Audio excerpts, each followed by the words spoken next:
104.9 XFM. You all right? This is Karl, producer of Ricky Gervais and Steve Merchant. They're not about today. Ricky's on holiday. Steve couldn't be bothered. So I'm left here with all the DATs. That's a digital audio tape of all the shows they've done since they've been here over the last, I don't know, year and a half or something. So we'll play you some of the best bits. All right, so here's the first bit. Here's a problem that someone's emailed in. Yeah. We're taking emails today. If you've got a problem, a concern, or, you know, just a general query that you think Karl could answer for you. It could be about anything. It could be about some of the big kind of philosophical questions. Yeah. It could be you know, something to do with war or famine, anything like that. Or it could just be a personal dilemma, you know, something that's happening locally. Anyway, this seems one that I think you and your father have probably come across this sort of dilemma in the past. Yeah. And I'd be interested to know what your take is on it. Let me see. This is from Lee Matthews by the look of it. He says, he lives in a suburban area where the local teenagers also live on the same road, and they're running riot. They're smashing wing mirrors off the cars. They're crashing into parked cars on their skateboards. And they're just generally making mayhem, you know, night and day. What can he do to stop this going on? The parents of the kids don't seem to give a damn. Anyone who complains to them, they just say, "Oh, piss off." You know, the police are useless because they never catch them in the actual act of violence, which is what they got to do to apparently convict them. So they don't know who to turn to, really. It's rather like when a little old lady went and got the A-team, you know. You know, and he was dressed as an elderly Chinaman. Exactly. She knew who he was. Colonel Decker didn't have a clue. Yeah. You see, it's weird because now it has got out of hand. Sure. Do you know what I mean? Like years ago when I was growing up on the estate, yeah, you had problems, but not like you have now. Do you know what I mean? You know, summers were nice as well, weren't they? Well, right. And police are getting shorter, and but you yourself kind of admitted in the past that you were something of a tearaway. You didn't do anything like these kids here. The thing is, I was scared that if I got caught doing it, my dad would go mad. Yes. And I remember smashing a car window by accident and legging it in the lounge and sort of pretending to go asleep on the settee. Right? Genius. And I heard a knock at the door. He chloroformed himself just to be unconscious when his dad came home. And there was a knock on the door, and I thought, oh God, this is a fella who saw me. I was chucking a stone in the air, seeing how high I could throw it. Of course you were. Did it keep landing on your head? That would explain a lot. And it came down. Chucking a stone in the air. Love it. To see how far I could throw it. Brilliant. So, you know, I wasn't bothering anyone. Did you invent that game? Right? Did you get a stone for your birthday? Go and play with your stone. He gave one to Suzanne. Karl, go and play with your stone. No, the thing is, right, and it came down at a funny angle, and of course it did. It ate the back of this car, and the back window is the most expensive because it has that heating thing in it, in case you got a frosty window. Yeah. So I thought, oh God.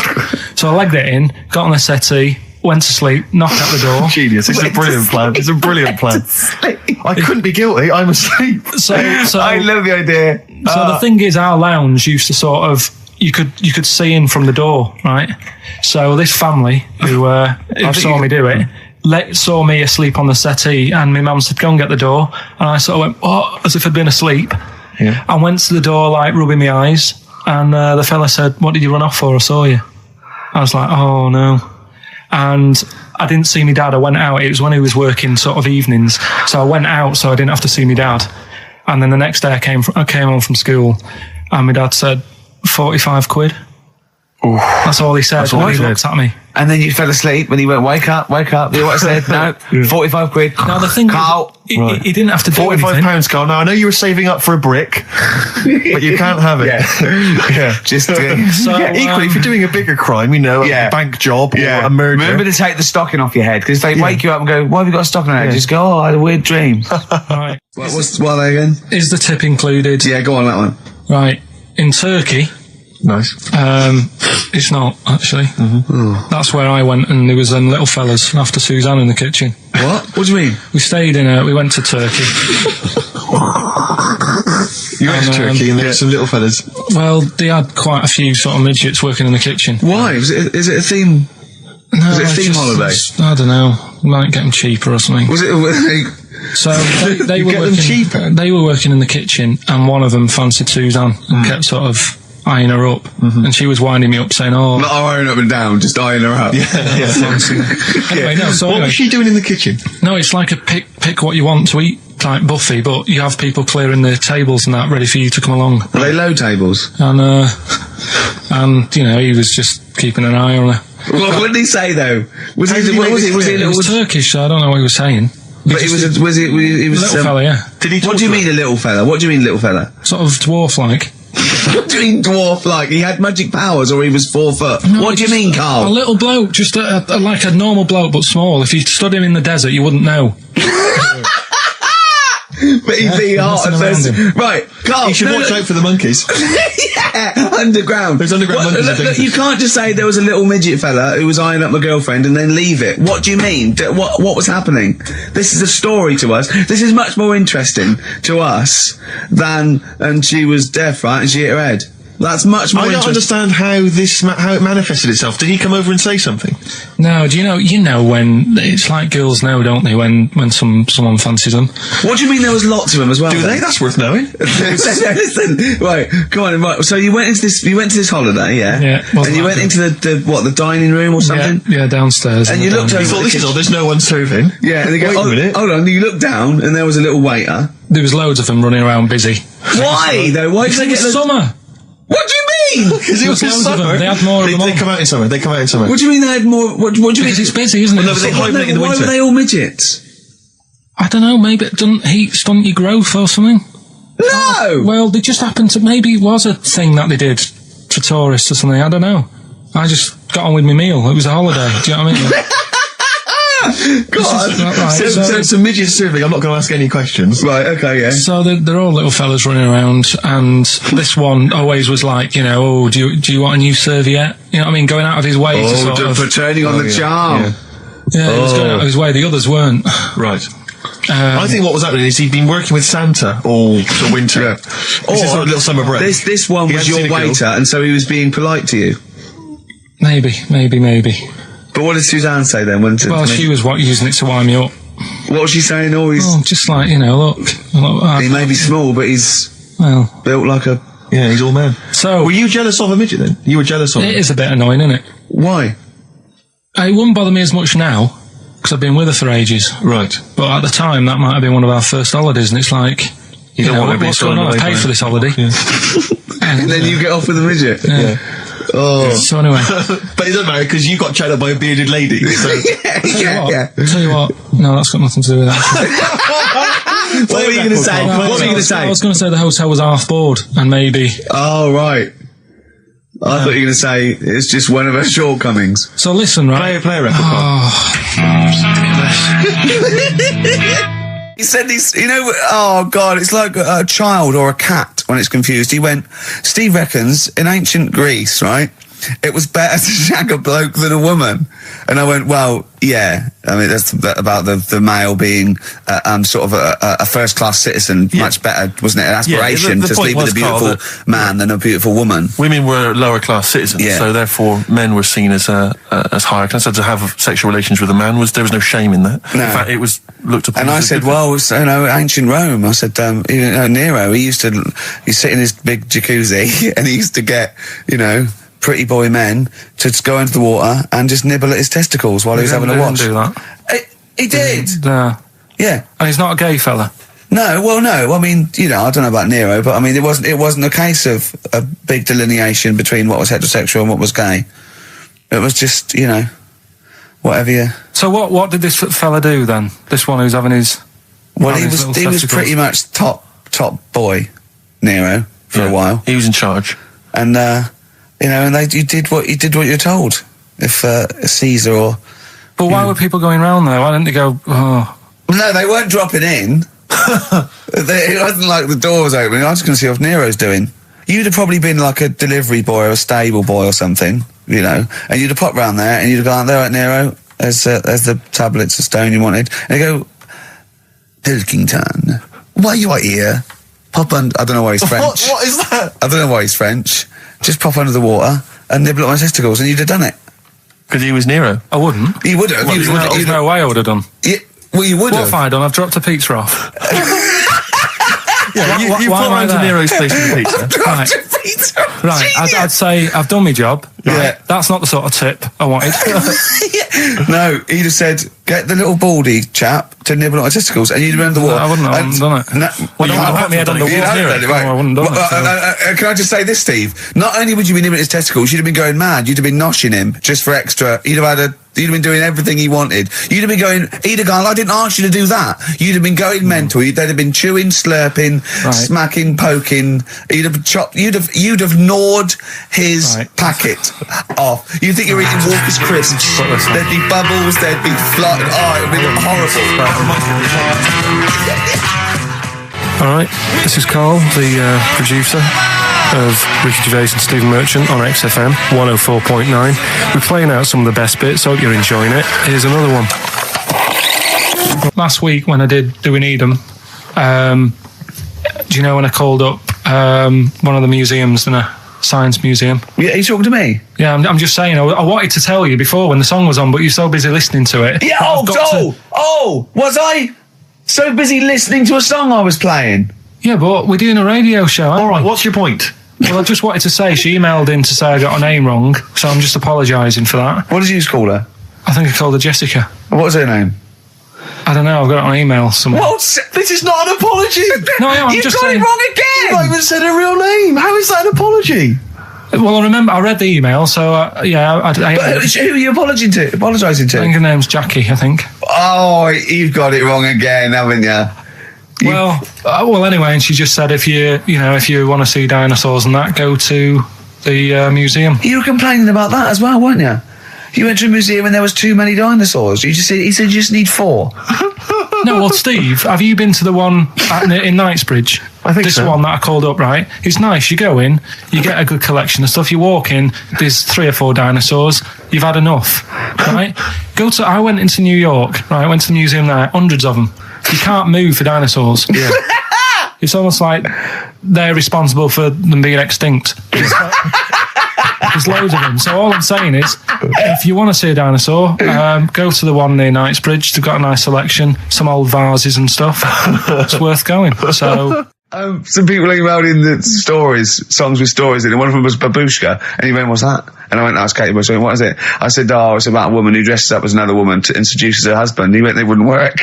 Just dismissed it like that. Why do you think it would work? Because you'd know. I mean, say like right, Suzanne, right, who I go out with, right? She can see me from, say, if I'm coming down the high street. Yeah. She knows it's me by the way I walk. Right. So just the fact that this woman went and put a wig on, there is no... You haven't even heard the song! I know, but you're saying that she put a disguise on and he's like, oh, I fancy her, and he takes her out and he doesn't know it's his missus. You're not buying it. I mean, I'm controlling this. Whereas the flea with your brain going to Glasgow, perfect sense. Yeah, Babushka, rubbish. Carl, can we have the tomato story after the next tune? Yeah. Bit of Coldplay. Yeah, love it. Yeah. I was watching. Did you watch The Mammals in the week? No, I missed David it. Attenborough. No. I was thinking actually, right, all this MTV stuff. If there's one reason why I'd like to do it, is I was watching Attenborough, the Mammals programme. I reckon I could do something like that. Right. And just have like me instead of Attenborough, like a young sort of fresh person, watching like certain animals and saying, "Do we need these?" Do you know what I mean? Yeah. Oh God! What's going Death on Earth? Well, That's amazing. Do we need these? And, No, 'cause there's loads of the stuff. audience at home would vote. Would there be something like telephone like a vote? vote out system. Oh, The thing is like, it's something interesting that Attenborough was saying the other night on Do we need these? on Jonathan Ross's show, on his telly show, right? He was saying, he said you could take all the humans off the earth and it would carry on, but take like some animals off it, mammals and that, you got problems on your hands. I thought that was quite interesting. Yeah. So it's like the question is, do we need these? Is that part of the big thing? Right. Like jellyfish. Yeah. We've talked about jellyfish. Yeah. Yeah. So which mammals in particular were you watching that you thought? show, haven't you? Hey? Which mammals were you thinking we don't need when you watched the show the other night? Any in particular that you thought they don't need them? They're not of interest. Well, I like whales, but I don't know what they do. And they're taking up quite a lot of room. Sure. But stuff like, Yeah. but like jellyfish, I looked into because Yeah, you know, well, I was I think talking you- about them, and they were saying they've got no eyes, no heart. There's something like 97% water. Yeah. They're blind, and they do about 33 miles a day. Right. So it's like, do we need them? Could we clear them out? Yeah. Well, the big net. That would be the programme. What? Right, we'll get rid of them. Next week we'll be looking at Rhinos. I think it's genius. Honestly, I think it's genius. And like going along, sort of like picking up sea anemones and going and just lobbing them into the sea. well, what do you think about MTV doing that? And then I just, in between the bits, Play music I videos? play music related relates to to it. fish, so I could play like Fish, Yeah. that Rock Guy, or The Animals, Rock Lobster. yeah, or what else could This I could get in run and there? run. What other songs have got animals in them? The Well, Monkeys, could play the Monkeys. Yeah, there's about 1 million, so let's not start this. No, but do you know what I mean? So do we need this? So MTV flies you around the world And to the you- most incredible exotic locations. You sort of climb up a tree or whatever next to, I don't know what lives up a tree, some kind of rare parrot. You say, look Sloth. at that, it's colourful, Sloth. it's interesting. Oh, you like sloths, don't you? No, they just live up trees, but I'd say, do we need them? Why? Well, what do they do? What do you mean? What do they do? What do you want from an animal? Carpentry. What Well, do you like, want? I don't like scorpions, right? Right. But then I found out they look after those monkey things. They're not monkeys, they're Whatever. lizards. Well, all right, yeah, then lizards. They look after the lizards. So there's a reason. But do you need the lizard? Could be your Well, next yeah, question. because the local people made shoes out of them. But not when the scorpion protected them, they didn't. All right, we don't need them then. So, and so ultimately, would anyone decide? I mean, do the animals kind of get a chance to mount a case for their survival? I mean, is there maybe someone that comes into their corner and sort of defends I'd them? have like a David Attenborough type character who says, Right. well, they do this, and I'll go, yeah, but do we need that doing? Yeah. Yeah. Okay. So, Yeah. so what does an animal need to do in order for you to feel that it sort of gets a chance of life? I mean, like a pet, like an animal, like a dog maybe, or a cat. I mean, they give a certain affection to its owner. Is that a valid reason to survive? Not particularly. Not really. No, okay. I've been saying that though. Blind people use dogs, so they are useful. So dogs are useful. Same Farmers birds, use they often dogs. save people, don't they, in snowy weather? Cats. I'd have to think about it. Okay. Keep the mice down. Yeah, but you got rent a kill. Okay. What I'm saying is something that will affect the world. Right. I think you'll find everything does. Except Carl. I'm not sure what effect he's having on the world. I'll tell you what though, Steve, right? Did you watch the mammals? I didn't see the mammals. They had bison on it. Right. The weirdest looking things you've ever seen. Yeah. They've really Again, you're on dangerous ground No, here, no, Carl. but they've really got it's like, decide what you want to look like. It's just a mismatch of stuff. It's got a really big airy head. Yeah. I'm like you. Sort of bald at the back. Right. Sort of It sounds like thinner. someone you went to school with.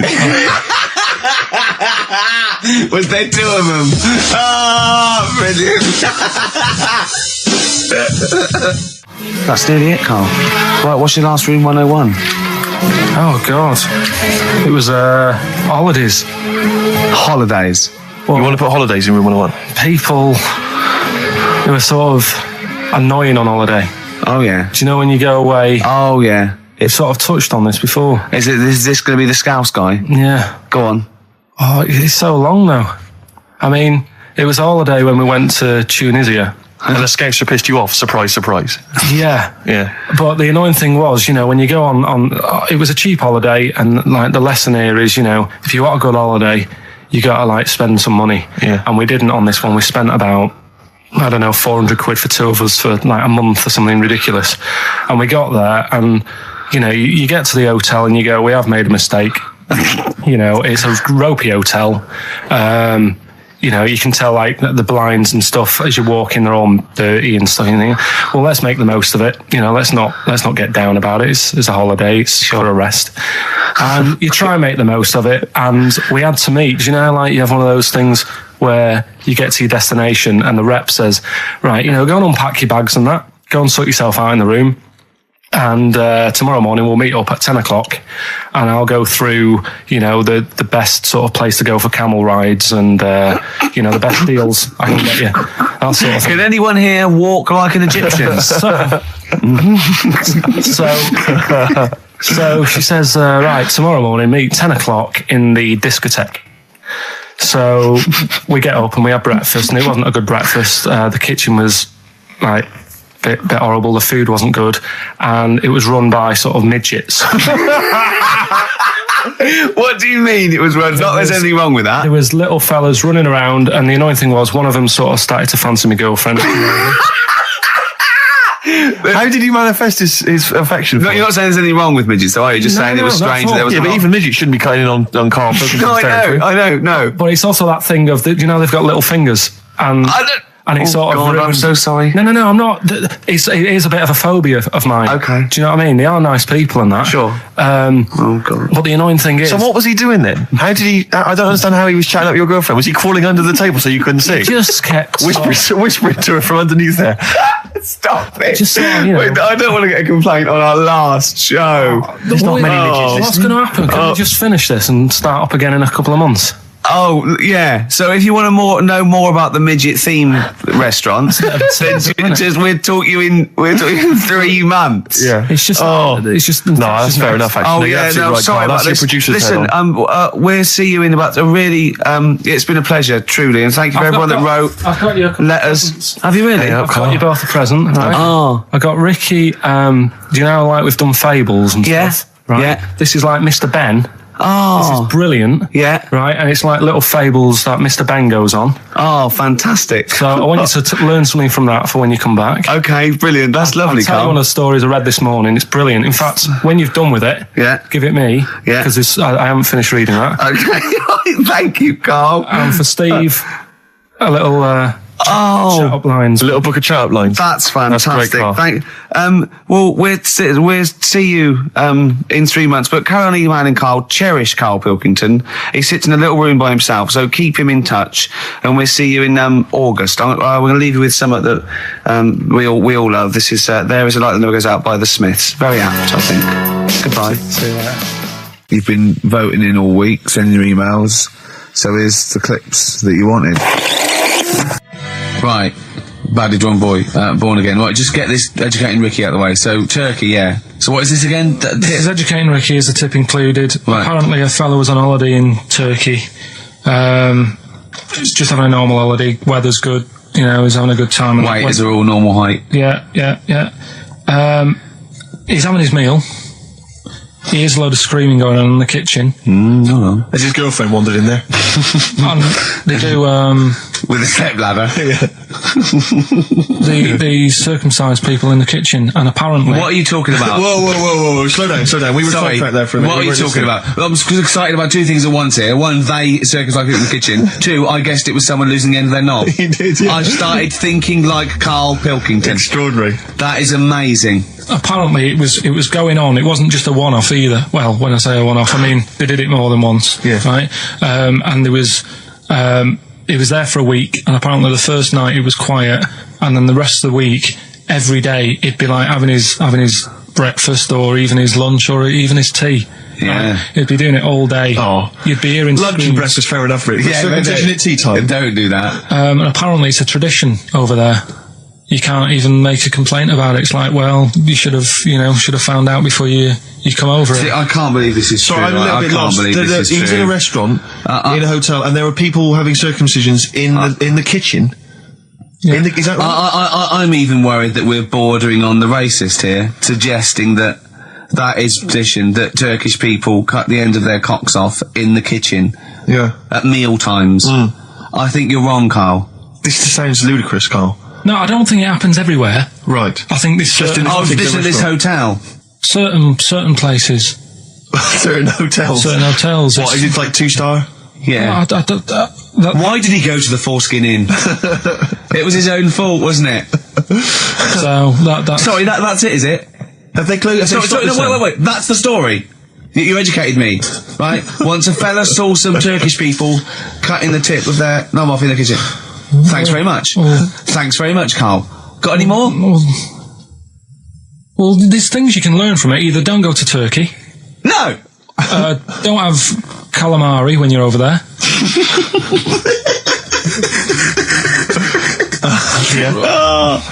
Karl, you've done it again. Well... So we get onto conversations. Talking about, he's asking me stuff about evolution. Tell me that. Why did the giraffe? What's that rubbish about the giraffe getting a long neck? I said, well, it didn't try and get a long neck. It was selected because, anyway, I went into evolution for him, and he said, but why would evolution do that? I went, well, you think that evolution didn't do anything? There's not this consciousness, there's not this will that a giraffe has to stretch its neck to reach the leaves. One had a long enough neck to survive and pass it. He was going, yeah, but why did evolution? This isn't. But by the way, this isn't the most stupid thing. This is warming up. This is about 8:45. Sure. Right? He said, why didn't evolution make a giraffe good at carpentry so it could build a ladder? Right. Yeah. Okay. All right. Okay. So he's thinking around it. He's trying to pick holes in evolution. Yeah. We get on to, I said, well, things are, I said, we can see the speed of evolution in lower life forms like bacteria, viruses, they evolved. That's why, soon we won't have an antibiotic that can kill some certain bacterial strains. And he said, and this is about, 11:30, then I said, I'm going to bed, right? He said, in the future, they reckon that you'll be able to wake up and eat a yogurt you can have a chat with. I don't know what that means. Let's put a song on, right? And we'll come back to it. So you're going to explain that? Yeah. You've got an explanation? The Verve and Sonic on XFM 104.9. I'm Ricky Gervais, with me Steve Merchant and Karl Pilkington. So let's just get this right. What did Karl say? He's just specifically giving those words again. He said, they reckon, and I said, I'm going to bed. He went, no, really? I said, no, I'm going to bed, Karl. There's no point now, because it's just like you're talking gobbledygook. You know what I mean? I might as well talk to a pot plant. Yeah. He said, in the future, they reckon, I don't know who they are. Sure. I don't know, people who post things on the internet that he reads. I think the Telegraph. Anyway, complete the sentence. They reckon that in the future you'll be able to wake up. I love it. There's always a little scenario, an embellishment, like this little. Oh, hello, darling. It's your yogurt. Hello. You'll be able to wake up and eat a yogurt you can have a chat with. All right. Well, thanks for that, Rick. I'm looking at you. I'm going to throw that over to Karl now. Right. It's when I was away on holiday, right? I don't normally buy the Telegraph because it's too big and that, innit? So, but they were giving it away for free on the plane, so I thought, ding dong, might as well have it. Mm-hmm. And I saw a couple of things in it. I thought that would be interesting. I saw this thing about the future, and it was talking about evolution and what have you, right, which I always find weird, because I always think that maybe we've sort of done it wrong anyway. Do you know what I mean? I sometimes think by definition, evolution can't get things wrong. Things change, that it's not successful, it can't pass on its genetic material, but if you're around, it's working. If you're around, it's working. Slugs are as evolved as they need to be. Slugs are as evolved as you and me. That's true enough. Yeah, no disrespect, but it works. It works. Sorry, they're around. Anyway, what's your point, Karl? No, I mean, I think we probably would have been better off staying as a fish. Just because there's more water than land, isn't there? Right. And you wouldn't drown. This is why I went to bed. No, I'm thinking of dozing off now. Yeah. No, but do you know what I mean? From, what was it? It was bacteria, it was fish, mermaid, man, onwards and what have you. So anyway. Oh God! No, there are a few knowledge gaps in your theory of evolution. You generally got it right though. So but, I mean, basically, yeah, it went bacteria, fish, mermaid, man. What's next is the big question. So it was telling you all about this and what have you, and saying how like we shouldn't have interfered, because maybe if we wouldn't have invented planes and what have you, maybe we'd be able to fly and what have you, if we really needed to and stuff like that. Okay. So we've interfered with evolution, you see. Right. Well, then it was saying, well, what's the future got? Well, yes, in one way we have interfered with evolution. Yeah, the evolution of the human being in society is changing. It's no longer based on the strongest or the fittest, because medical science can keep us alive long enough. People can pass on their genetic material where without this civilization they wouldn't have been able to. So yeah, there are different parameters, there are different pressures, there are different things that say whether we're going to pass on our genetic material or not. Okay, so in that sense you're right. And that, Rick, as far as I'm aware, has led to a yogurt that you can eat and have a conversation with. So this is what it was saying. It was just saying, we're living in mad times and that. There's a lot of weird stuff going on. One of which is... And the fellow was just saying, with computers and stuff like that, the way it is, we'll be able to wake up. Go on. have a chat with your yogurt and have something to eat. What do you mean, have a chat with your yogurt? Because of the amount of, I mean, you have them yogurts already, those friendly yogurts, those bacteria-friendly ones, so this is just a really friendly one. Yeah, they don't... Oh, God! I'm like Bears! Do you know what, sometimes, Carl, I think that we're having a chat with a yogurt. Do you know what I mean? There can't be any difference. Yeah, but then I'm always reminded that would be more entertaining. That would be more informative. Is this something that happened to a friend of yours, or is this... No, I read about it. You read about it, okay. There's this little lad, right? Okay. First of all, it's years ago, right? When Right, they didn't have decent doctors in like every town and that. Yeah. And this little kid is dead ill, right? Yeah. And the local doctor... Well, there's a phone call involved, so I don't really let get me the get impression to it. that it's like medieval times. Yeah. Yeah. But I didn't say that. I just said it's years ago. So this kid's ill, right? Yeah. And he's lying in the bed, and he's all going funny colour and that. Yeah. And his mum says, I'm going to get the local doctor around. The local doctor comes round, and he says, so I don't know what's up with him. He said, leave it with me. Leave it with me. He said, the doctor said that. I'll have he said I'll phone up a top doctor, Okay. who was in America or somewhere like that. And so he goes to the phone in his office and he calls America, and because it's years ago, the phone line isn't that good, it's all crackly and that, right? Yeah. So he's talking to the doctor and he's saying, I've got this kid, he's a funny colour, and he's really weak and that. I don't know what's He's up not with him. giving him much to go on. Right? Sure. So the American doctor, right? Yeah. He goes, what you want to do? And it's all breaking up, right? Yeah. He goes, what you got to do? You got to, it's all breaking up. You've got to give him some parrot's blood, right? Some parrot's blood. Well, that's what he thought he said, but the line was really bad. Yeah. He meant parent's blood, but he heard that he said parrot's blood. He said, right, I'll do that. Leave it with me. I can see where this is going. He goes to a pet shop. Yeah. He says, give us like half a dozen parrots. Sure. Takes them round to the kid's house, takes the blood from the parrots, puts it into the kid. Kid's fine. The kid's fine. I've never It worked. such a load of shite in my life. I've never heard such twaddle, such just made up, enhanced, exaggerated bollocks in my A life. load of old rubbish, Carl. I mean, when he told me this, he said, the doctor said, what do I do? And the doctor on the other end said, give him some blood. And the doctor went, where do I get blood from? So hang on, wait, I just need to Where do I get blood from? Give him some parents' blood. Give him some parents' blood. Give him some parents' blood. Yeah.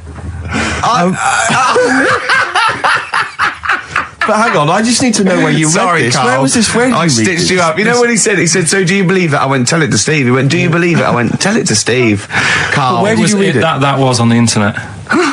What? About Where is it on the illnesses. internet? All right, XFM 104.9, Ricky Gervais, Steve Merchant, Karl Pilkington, not here. It's the best of. You've been voting in all week, sending your emails. So here's the clips that you wanted. And just remembered recently, actually, I was on a train coming back from hometown Bristol, and I was on the train, and this girl walks on, good-looking girl. I thought, hey, up, a largely empty carriage. I'm thinking, my luck's in, because I take every opportunity, Carl. That's the thing about me, I don't choose. She was a good-looking girl. She sat down. I thought she sat down right near me. I thought, brilliant. As this guy comes up behind her, and says, I think it's probably a boyfriend or something. Sits down next to her. And I listened in on the conversation, obviously, because I'm pretending to read. It was very clever. I read the same page for hours, so I was pretending to listen. I was listening, but pretending to read. And I realised that it's not her boyfriend or anything. It's just some guy she's met on the platform. And I'm thinking, brilliant. If she's the kind of girl who's just going to start talking to someone, on a platform, on a train, brilliant. I'm going to be in here. Because he was only going one stop. So I'm thinking, what's the worst that can happen? He'll nick off. I'll get chatting to her. And who knows? I could join the... is there a train equivalent? Foot High Club. The Foot High Club, brilliant. And so I'm excited, I'm listening in. And it turns out that they're both kind of graduates who just finished university, or they're coming to their finals or something. And they're chatting away, and he's making a couple of witticisms, and she's kind of tittering at his jokes. I'm thinking, I'll tell you this, if she's laughing at this kind of material, I am going to blow her away, with my kind of anecdotes and wry observations. It was weak stuff. I got to be honest. Really? He was coming out with nothing. He was running on empty, as far as I'm concerned. Yeah. And she was loving it. So I'm thinking, brilliant, I'm going to be right exciting here. And then they get moving on to higher brow things, you know, and I think she was going to study kind of Marxism or something like that, or communism, something. And she was asking him, you know, by way of conversation, she was asking him what he knew about Marxism, you know. And he was fumbling for his vague knowledge of it that he had in his life. And I'm just sat there thinking, yeah, come on, love, in any given capitalist environment, the proletariat will revolt against their oppression by the bourgeoisie, and after a brief period of socialist rule, emerge as a classist society governed by community cooperation. Well, if that sort of talk wouldn't get a woman hot, I don't know what you'd use. If Marx and Engels is not going to get a woman sweaty down below, then nothing is. Then my name is not Steve. You're just biding your time. Exactly. I'm just going to go in for the kill any minute. Yeah. So anyway, it comes to his stop. Right, he gets up. I'm thinking this is a piece of cake, and he gets off, and off he goes. He walks off, and I'm thinking brilliant. And I thought, I'll wait till the train's pulled away. I'm not going to leap in straight away. No. And he comes back along the carriage, and I'm thinking, hang on a minute. He goes, listen, do you mind if I give you my email address? Right, and if you want to get in touch, email me. I'm thinking, come on, you loser, get off now. Save your face, please, before it's too much. And she accepts the email address because she obviously doesn't want to hurt his feelings, whatever. I'm thinking, fair enough. She's a good woman. I'm liking her. I'm loving her. I'm thinking that's my kind of girl. So anyway, he gets off. I'm sat there, the train pulls away. I'm thinking, I'll wait a few minutes, I'll just, give it some time. Her phone rings. It's her friend on the phone. And she starts saying, and I was listening in, and she was going, just met a guy on the train. I'm thinking, yeah, that's true enough. She goes, yeah, he was a good-looking guy. I thought you were having a laugh, love. To be honest.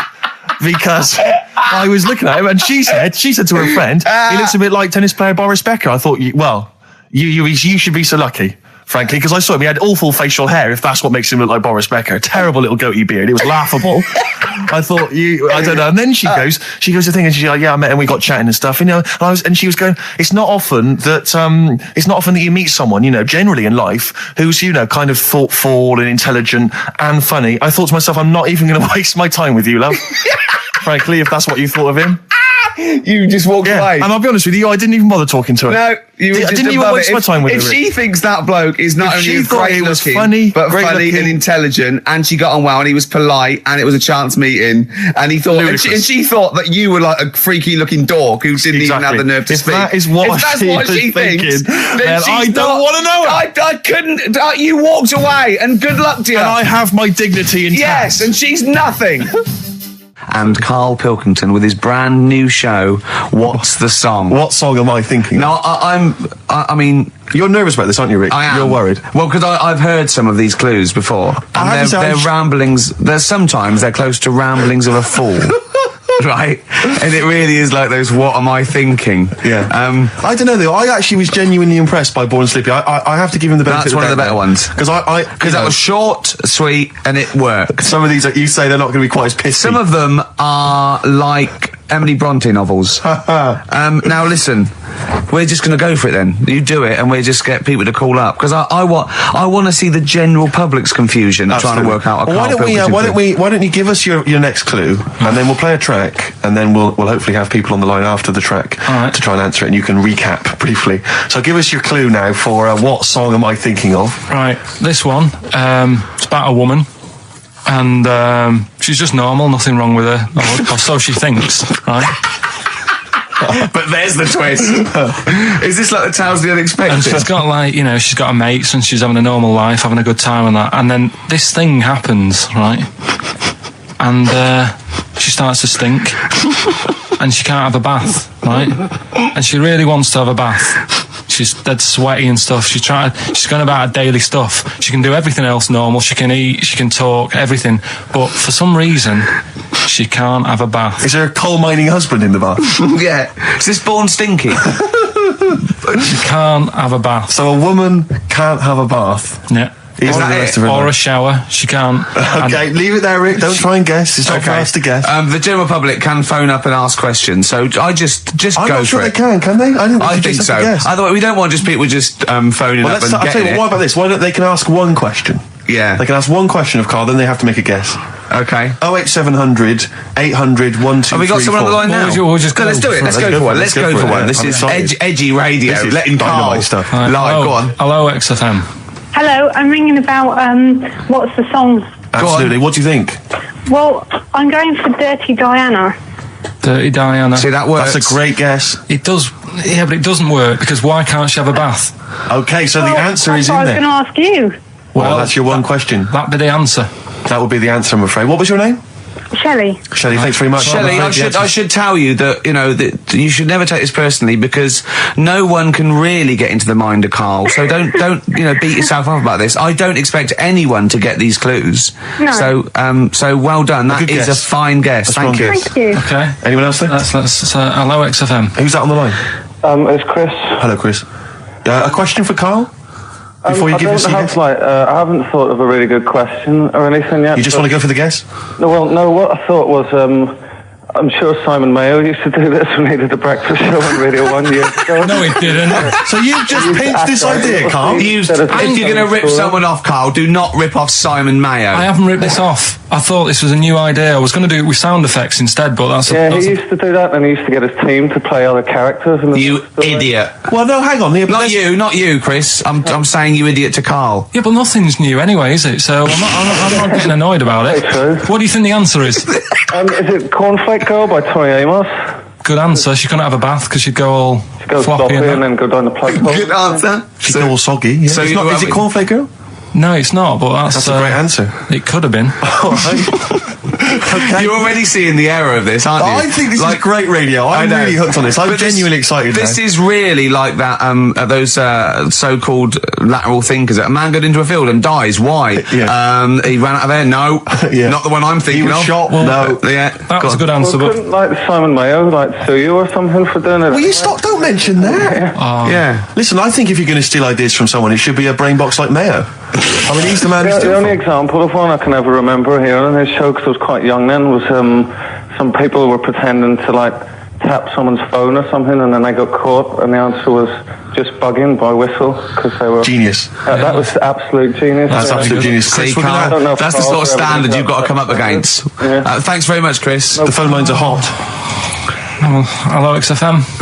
Hi, is it Candy Perfume Girl? Is it what? Candy Perfume Girl. Candy Perfume Girl? Yeah. Candy Perfume Girl. Is it? Well, who's that by? Madonna.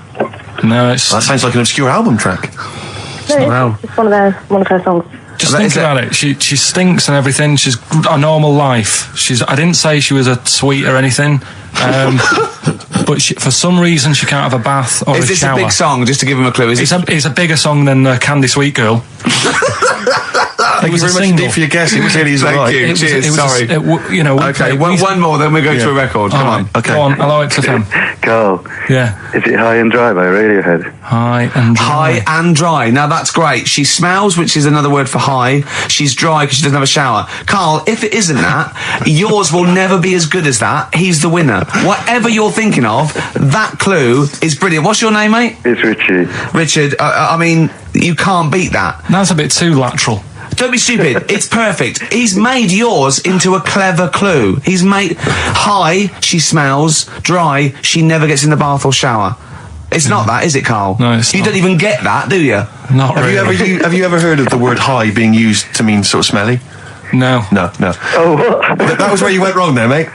Richard, I'm declaring you the winner, even though that isn't the answer. I don't think Thank we you. should give up this early. Can we just let's play a song and, Let's play a song. Give it one more chance, because if people think about it, it is really easy. So, I'm not going to find out the answer now, because I've got to go out. okay, we'll do it very quickly. Stay in for 10 minutes. We're just going to play a new Coldplay track out. Okay, let's play Coldplay and then we'll come back with this. Karl, it was you that worked out the maths and worked out I was 28, because they just worked out I'm 27. You are 27. No way. Yeah, I asked you, didn't I? And I said... But what I sort of questioned was, I said, well, if you're 27 today, that means last week you were 26. Well done, yeah. That's irrelevant. So therefore you assumed that I must be 28 then? Yeah. Whereas I assumed you were using, your knowledge of maths, such as it is. I wouldn't do that. No, sure. Wow. I actually got lost in that conversation because I genuinely didn't know what he meant would mean last week you were 26. I don't know what that meant. I don't know what it meant. Wow. Well, it is Steve's birthday. But he would have been 26 last week. Sometimes you genuinely frighten me because it's those staring eyes. There's nothing behind him. It's this little bald head. Looks like Davros looking at me. Genuine fear on his face when he enters into a conversation with another human being. What bit don't you understand? If he's 27 today, he would have been 26 last week, and he doesn't look 26. He didn't look 26 last week. he looks older than 28 today. You've started on his birthday. You're still having a go at him. Carl, I don't look like the kind of hot stud that I actually am, but face facts, that's the truth, mate. Yeah, live with it. Get with the program, jeez. Well, let's have a little bit of cake. Okay, oh, that's appropriate. See The what I did? birthday. But you mean the band, don't Yeah. you? Not the cake. You haven't actually bought a cake, have you? Got anything at all? Well, there's the best band in Britain, in my opinion. Big words. The Darkness, Growing on Me, on XFM 104.9. I'm Ricky Gervais with me, Steve Merchant and Karl Pilkington. Have you got the album? And already, they've had an argument. Yes. Well, I mean, I don't know whether we need to cheapen the show by discussing it, but I asked for a particular track. Carl is the producer, and he failed to get it for me. He's failed to get it for me. He's failed to bring it up from the record library. Completely failed in his mission. He needed to get 2 records, and he failed to get one of them. A 50% error rate there. Yeah, but like I said, I looked in the system, it told me what album it's on, I brought that album up. I'm busy. But, okay, so fine. Fine, you're absolutely fine then. That's no problem. You know, once again, that's a great excuse, Carl. Brilliant. The show has been ruined. It's been partially ruined, but you've got a bit of an excuse. All right, I didn't make a big deal out of it when you said, oh, and whilst you're down there, get us a new 50 Cent single. I never said, while you're down there, get this new 50 Cent single. I asked you if 50 Cent single was lying around. Yeah. If it hadn't been here, I wouldn't have worried. So I get it, yeah, I did that for you. Right. And when I come up, you say, has it got swearing in it? Well, I don't know, it's 5 to 1, Steve. I haven't got time, I've been whizzing around. You're the producer, it's the brand new single. I'd have thought it had been lying around in the XFM office anyway. But I don't have time to sit around listening to music. Sure, well, yeah. Right? I know that you have. Now you've got an iPod that can hold 7,500 songs. I don't know when you're going to get round to loading all them on, but I haven't got the time. Sure. Busy. Yeah. Fine, okay. No, that's a perfect excuse, Carl. Well done, mate. Right. I just hope that I never have to depend on you in a real emergency. I had a bit of bad luck as well. I wanted to play REM, and maybe the listener can help me here. Can you email in ricky.gervais@xfm.co.uk if you know what song I'm thinking of? It's an REM song. I think it's on the album of the last one before. And he says Mulholland Drive and I'm Steve McQueen. That's all I know. I'm sorry, I can't think of the title, so I need the title to look it up, if you know what I mean. I can't put in like that. I can't put in Mulholland Drive. The system goes, what are you talking about? So I need the actual title of the song to look up to find it down in the library. Oh, well, I'd go down yourself if you're going to go down to the library and get that. I wouldn't send Carl, because... Ricky.gervais@xfm.co.uk. But if he wanted to, he did have time because he came in at 12:20 rather than 5 to 1. Yeah. No, I told you about that record that I wanted it yesterday, didn't I? So you had 24 hours notice. So that's not really an excuse, is it? But I did find one of my favourite songs of all time, which is Bones off the Benz album, and it's Radiohead on XFM 104.9. And here it is, because you gave me lots of time to find it. So. Sure. Yeah. Could have brought it in himself. No swearing in it. Bones. Radiohead. The Bends on XFM 104.9. And thanks to Paul, who's emailed Actually, there's in. a whole bunch of other people. Oh, Nick, lots of people. we've got Davey, Steve, Ashley. It's electrolyte. You know, it all comes flooding back now. We've got that. I've got it out of the library. We're going to play that. That's done. It's interactive. I've used the listener. I've shown the listener, right? I've helped them to help themselves. Sure. I've said, if you want to hear it, tell me what it is. They tell me what it is. They're going to hear it. Yeah. Do you know what I mean? Perfect. Saves going down the library and, well, we don't... Yeah, well, we know mistakes can happen if that, you know, if you have to go down the line. Yeah, and I mean, I checked it though to make sure it was the right one, you see. It's just a little bit of... Well, it's a good rule that generally if you pick something up, a CD, That's you know, right, we want to play on a radio Sort show, a it out live radio show, yourself. you normally check at the back. Oh, no, yeah, that's right, yeah, if you want a job done, do it yourself. You're absolutely right, Carl. So... But anyway, look, let's all make friends, let's kiss and make up. Yeah, touch and make up. Yeah. Let's just... Well, I'm up on Karl at the moment because it was my birthday in the week, and not only has he bought me a little vibrating thing to put on the chair, because I've got about that, so that vibrates, that. Actually, we can hear it. Yeah, I'm going to do it between records now. Right, what's that doing to you as you It's do just, that? it sort of like sends a little pulse into your sort of muscles, relaxes, doesn't it? I've got to relax on there. If I'm relaxed, the listener's relaxed, we're all happy. Sure. He's also got me this little electronic bongos, and I thought we could do like... Oh! Chimpanzee that, monkey news, so it's like a jungle sort of thing. Sure, yeah. Brilliant. Well, that's supposed to be one of the great jingles, but even has so that. I've got the vibrating... Oh, chimpanzee that! Monkey news! Dr. Fox, if you're listening, I think you'll know that's a clear improvement in this show. So thank you for those. It's alright. Yes. What did you get him? What did I get him? I couldn't get him anything. I was too busy buying myself an iPod. You're joking? Well, it's a little bit gay, isn't it, giving gifts to blokes? Yeah, it is, but for someone who's like major... Yeah. Play a record. Someone who's major? What do you mean, someone who's major? Well, because he's a major celebrity? No, made you. Oh, made you? Yeah. Right. Yeah. Crazy Beat. Blur. Alright? On XFM 104.9. Brilliant. Yeah, so I also got, Jane got me a few nice presents, including my favourite of all of them, a real bow and arrow. A real bow and arrow? Yeah. Right. And what, you know, you're going to rob from the rich and give to the poor? Yeah! I just got to make the little outfit. You and your merry men. She's got me like 2 yards of green felt. Sure, yeah. And yeah. I've just got to find and a tree tailor. house. Yeah, someone who can make me a lovely little natty outfit. Yeah. Why is she what you're about? You live in central London, so where are you going to be using We've got a this? garden, I did it yesterday. I've got my finger though, because I'm meant to protect it, so it's just, it goes so fast, isn't it? I didn't understand that sentence. I'm here in the studio. I saw you point to your finger, so I'm guessing from that that maybe you injured your finger. Yeah. For the listener, again, what exactly were you talking about then? No, because when you pull it back, it... Okay. So... And do you have a target? What do you use as a target? I had a big cardboard box flat on it, down the tree. Right. I go, oh, it's brilliant. Sure. I'm getting a bit excited thinking about it. Yeah, no, indeed. Because when I make that outfit, I'm going to be running round. Yeah. Yeah. So, and do you have a picture, like a face maybe on your target, like Osama bin Laden, something like that? Yeah. Sure. No, it just says this way up, fragile. Right, okay. I forget what came in it. But, you know, it's good fun, isn't it, Carl? Bow and arrow, isn't it? Brilliant. Yeah? Would you like a little bow and arrow? Yeah, it's alright. Yeah. Well, I forced I had a rifle as a kid. Did you? Yeah, a real one? Yeah, just shooting cans and stuff. Yeah. It's alright. So... Well, a wonderful anecdote. Well, I went out with a drink with Carl in the week, and we went to a restaurant, didn't we, Carl? It's a good night. And we sat there, and next to me, when Carl came, next to me was, what's his name? Ross Kemp. And he was sitting there, and I saw Carl, and I tapped him on the shoulder, Ross Kemp on the shoulder, and I pointed to Carl and him, and I said, it's nice to see you two back together again. Nice. And Carl was horrified.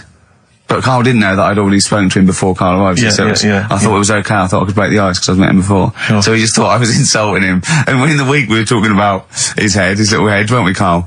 And Carl suddenly stopped the conversation and said, if I had hair, what would we be talking about now? I think he had enough of everyone talking about it. He looked good though. It's a special little do. He had it sort of, cropped a little bit more. I like it when he's just freshly had it done. Mm.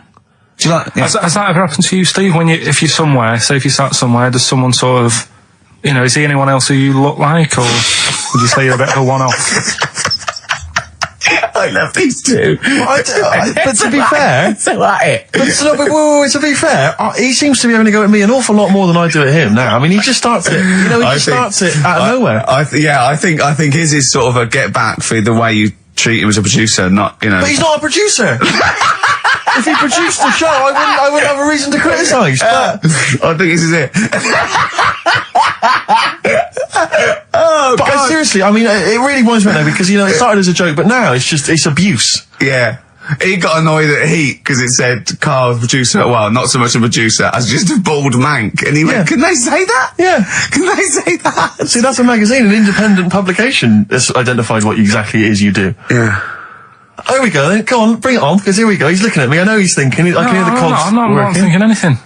It's fiction. That is true. Never a true word. Play a record. Now then, I heard this on VH1 in the week, and I have not been able to get it out of my head, and I really kind of want to get it in everyone else's mind now so they understand the pain I've been going through. Miss You by the Rolling Stones. Yeah. I hope that's now embedded in your brain and you can ruin a week by having to sing that constantly, irritating people in shops and everywhere you go. Miss You by the Rolling Stones. Good track. Carl, Jonathan Ross came out of this last week, and we were talking about stuff, and Carl was mesmerised when Jonathan told a story that he was bored once in a hotel room and shaved his arse. He shaved his arse? Yeah. Sure. And Carl, you didn't stop questioning him, did you, for about... I just wondered, at what point do you sort of say, oh, this is getting on my nerves? Do you know what I mean? Yeah. It's way too long. Tucking it in his socks or whatever. Yeah. But it's not, I mean, it is boring in hotel rooms, because I told you before about when I was in Edinburgh and I had nothing to do, there was nothing on the telly, and you sort of, you've eaten the shortbread biscuits and that. Yeah. And, so that's when I read the phone book to see how many... That's when you read the phone book? Well, to see how many Macs were in Scotland, Macintosh. Sure. Yeah. And it was like, 42 pages. Yeah. Yeah. Jonathan, I don't know if he'd already done that. Yeah. And, he said he shaved his arse. Now, when we say shaved his arse, Not his cheeks, Oh, all of it. yeah, all of it. Did he say that? Well, I think but other than the cheeks, there's not much left, is there? then we got to the fact that me and Jonathan, if we pulled our wealth, we could have shaved Carl's arse for £1,000. Right. And he said, yeah, for £1,000 you can shave my arse. Suzanne said, can I say this bit? Your girlfriend said what, Carl? She was annoyed. She says, well, I'm not allowed to go there. Why is anyone else? And of course the whole table stopped and leant in and said, what? She went, he doesn't like me touching him there. I went, what do you mean? This is too much information. It was too much information. I like the fact that you've had this conversation with her. I like the idea that she touched your arse once and you went, woo, hands off. Yeah. I love you, but keep your hands away from my arse. Do you know why he said he's talking about the most intimate part of the arse, the middle arse he's talking about, and he said, I said, why? He went, it's a bit gay, innit? I said, how can a girl touching it be a bit gay? If you stood behind it, it could be anyone, doesn't it?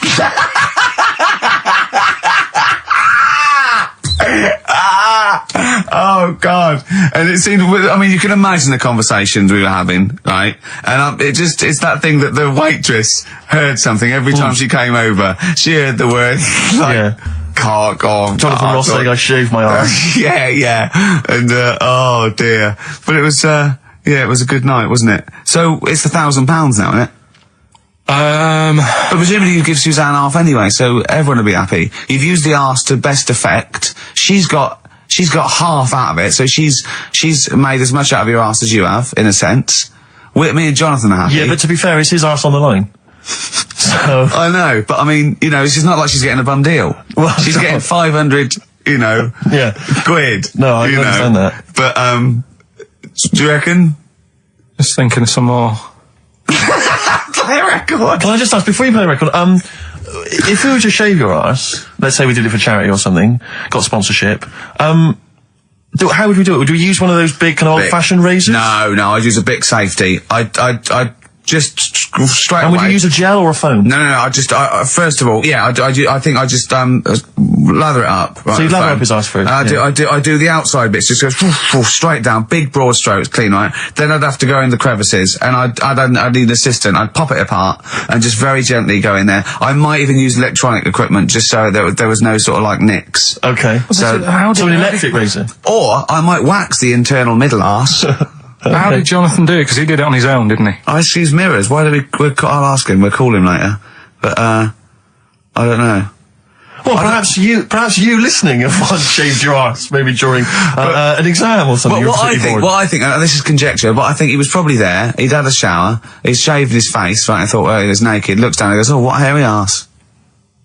Well, hold on, I've got the razor in this hand, I've got the mirror there, I'm not on stage for a good 10 minutes. Yeah. There's one thing I don't like going on stage with, is a hairy arse.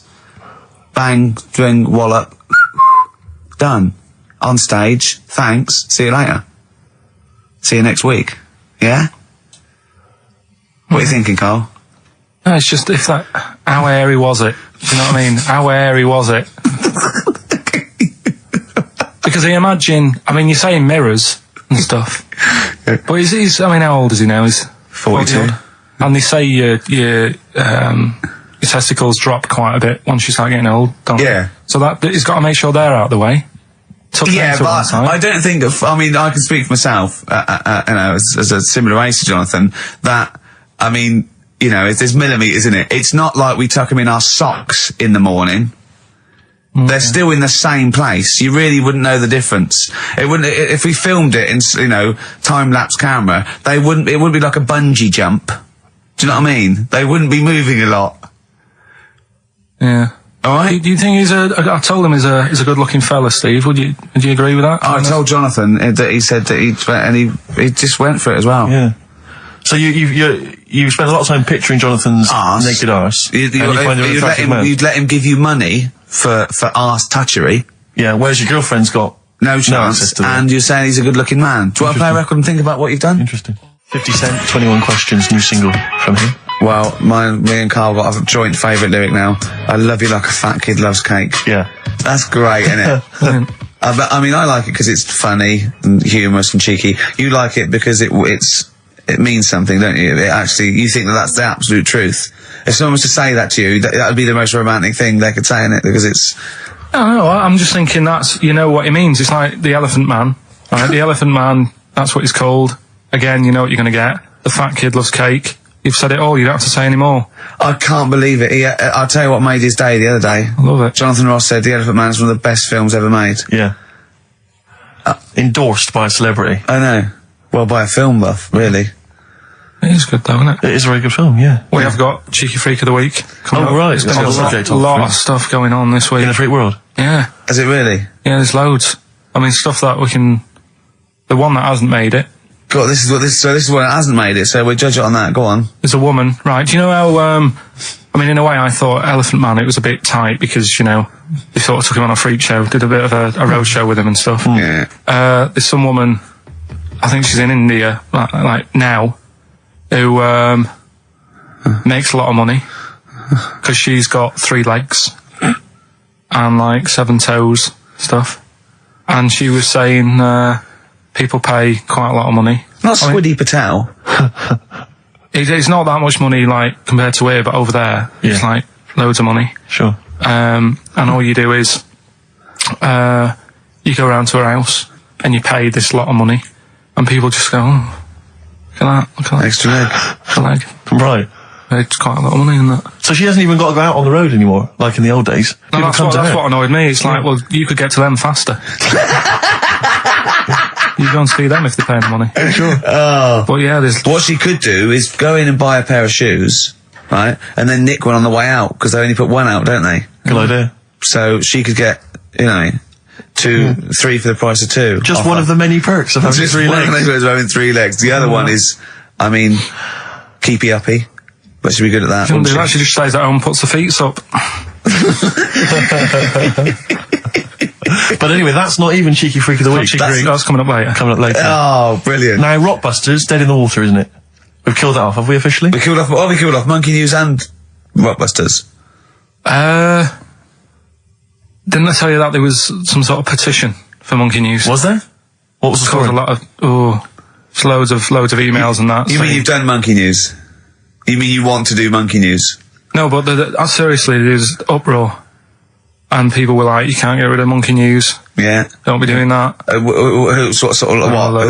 Loads of people. Was it monkeys? Trying to write the complete works of Shakespeare? Did Tony Blair get a whiff of it, and he's coming down with a ton of bricks? And Rockbusters, Steve, if you've got a better competition, then we'll do yours. That's fine. Do you know what I mean? If that's what you want to do, we'll do. What did you want to do? No, I was just wondering whether we should perhaps not do a quiz at all, rather than do that piece of rubbish. Might be better to have nothing. Might be better just to have silence during that part of the show than have Rockbusters. I don't know. If I give you the clues and that, and if you think they sound rubbish, we're not doing it. Well, I know that. I guarantee they're going to sound rubbish. All right, let's make it the last Rockbusters then. This is the last Rockbusters. Well, it depends. This is okay. This is just, if it's good, you get a reprieve. It's all about this. Okay. Okay. Go on then. Let's do Rockbusters then. Oh, we're doing it now.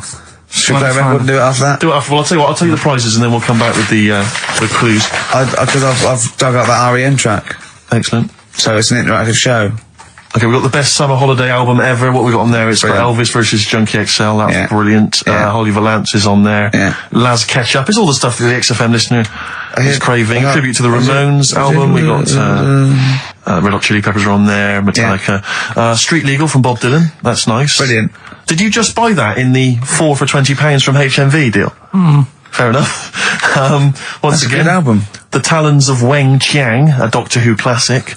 And there's something for the XFM listener, 8 Mile on DVD. I thought that was nice, that film. That was the last bit was funny. It's a good film. Some good rap-offs in that as well. Yeah. So let's play a tune and then we'll come back with the Rockbusters clues. REM, go on. Give it to him. REM, Electrolyte, on XFM 104.9. Ricky Gervais, Steve Merchant, Karl Pilkington. I walk down Oxford Street every day to go to the office, and it is like running the gauntlet in Gladiator. It's not only is it just like, you know, you have to dodge people and they're dawdling or rushing or, you know, keeping into the road to get past some people but avoiding taxis, but it's like hands everywhere, like leaflets. I don't know, there must be 1 million leaflets given out. It's all mobile phones, sandwich shops, teach yourself English, teach other people English. I know, and those charity people, something for Alzheimer's, and I've been caught about 6 times where I couldn't say no. I've got about 8 standing orders now because I just couldn't say no when they confront you, which is, you know, it's amazing how often I'm on the way to a meeting. I'm always on the way to a meeting, and then I always feel guilty if I walk past them again 2 minutes later with a HMV bag. Full. Yeah, exactly, crammed with bargains. I know, yeah. No, but, it's absolutely weird. They're like zombies. It's like you're fighting them off. You need a flaming torch to get past them. Or if it's not them, it's tourists. Just constantly, you know, excuse me, can you take my photo outside HMV? Or outside Topshop? That doesn't happen to me. I always seem to have tourists. Just in the way, just kind of dawdling, you know, looking up at the buildings. I walk so fast. I put my head down and I just try and walk so fast everywhere now, because it's, But Oxford Street is just, it's unbelievable now. And I think it's age that I've started noticing it. Even if the window's open and I hear just like cars and they're on the mobile phone, it's the loudest place in the world. Yeah. I don't know what we can do. Well, isn't it one of the busiest streets in, is it either the world? The universe? It is mental. I think if we carpeted it, and put some curtains up, it would just deaden. It's like pubs with those polished floors and metal tables, and everyone's having to talk like that to be heard. The jukebox is quite loud, and I want to go just turn everything down. Yeah. Let's put some carpet down. Just talk quietly like this. Yeah. Let's put the music down a little bit. We'll have a good time. I've never quite understood that impulse. I don't know, again, if it's age where you go in a club or a pub, as you say, and then it's just slightly too loud. So it just makes everything slightly tricky. It's slightly tricky to have a conversation. But what annoys me is when it's for the amusement of the barman or barmaid. If they're bored, they're in a pub, they've got the music up, their music up, right, techno blaring, right, they've got a telly on, watching a soap opera, and I want to go, choose one or the other. I mean, what are you watching? I got a minicab last night. I imagine you don't travel in minicabs, but the guy driving, one of those guys, I know he's driving a cab on a Friday night. Okay, no one wants to be doing that. And he had one of those phone, you know, the little earpieces that you put in, so it looks like they're talking to themselves. And he's there, and he goes, where are you going? I went, crouching. He went, and he's chatting on his mobile phone the whole time. His voice was so loud, he had the radio on as well, and he wasn't concentrating on the road. I just thought, look, I'm paying you £10 here to take me somewhere. Please, just stop chatting or arranging your social life for 2 minutes. Get me to my destination safely, and then you can resume your conversation. My favourite one is I'm going to so and so terrace, please.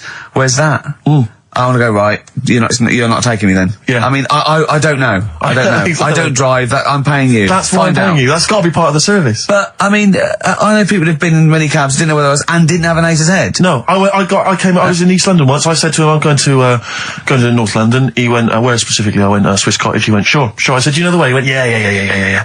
Set off. Along the way, he went, do you know the way? That's why, I thought you knew. I said, have you not got an A to Z? He went, no. He was one of those guys who'd just taken his car out middle of the night. That was all he had. All he had, all his credentials were he had a car. No map, no torch. The 2 other things I bring with me. And he said, so we're driving along. He went, I could probably get you to Camden. I was like, okay. He went, it's the start. I mean, that is the start. Exactly. He went, do you know the way to Camden? I thought, pull over. It's not worth it. I'd rather hitchhike. I'd rather walk. Ludicrous. Those people who just go out. Yeah, they just take a car out to earn a fiver. A car. Oh, have you ever done that? No, well, I'm sick of living here. And you say about people hassling you. When you say here, you mean the world, don't you? No, just in London, who's doing me head in now. The other week, actually, walking home from here, and like you say, there's always someone hassling you, saying, do you want to buy this? Do you want one of these? Going down Carnaby Street, right? There's your first mistake. He said, into meditation. So I was like, and I had a bit of time to kill, so I thought I'll have a chat, right? Have you got time? Oh, we've never got time, we're too busy. Yeah, I thought you were too busy before. Well, I said, what's all that then? What do you do? And he said, we teach you how to breathe. I'm like, well, I'm 30. I think I've done alright. And he sort of said, forget it.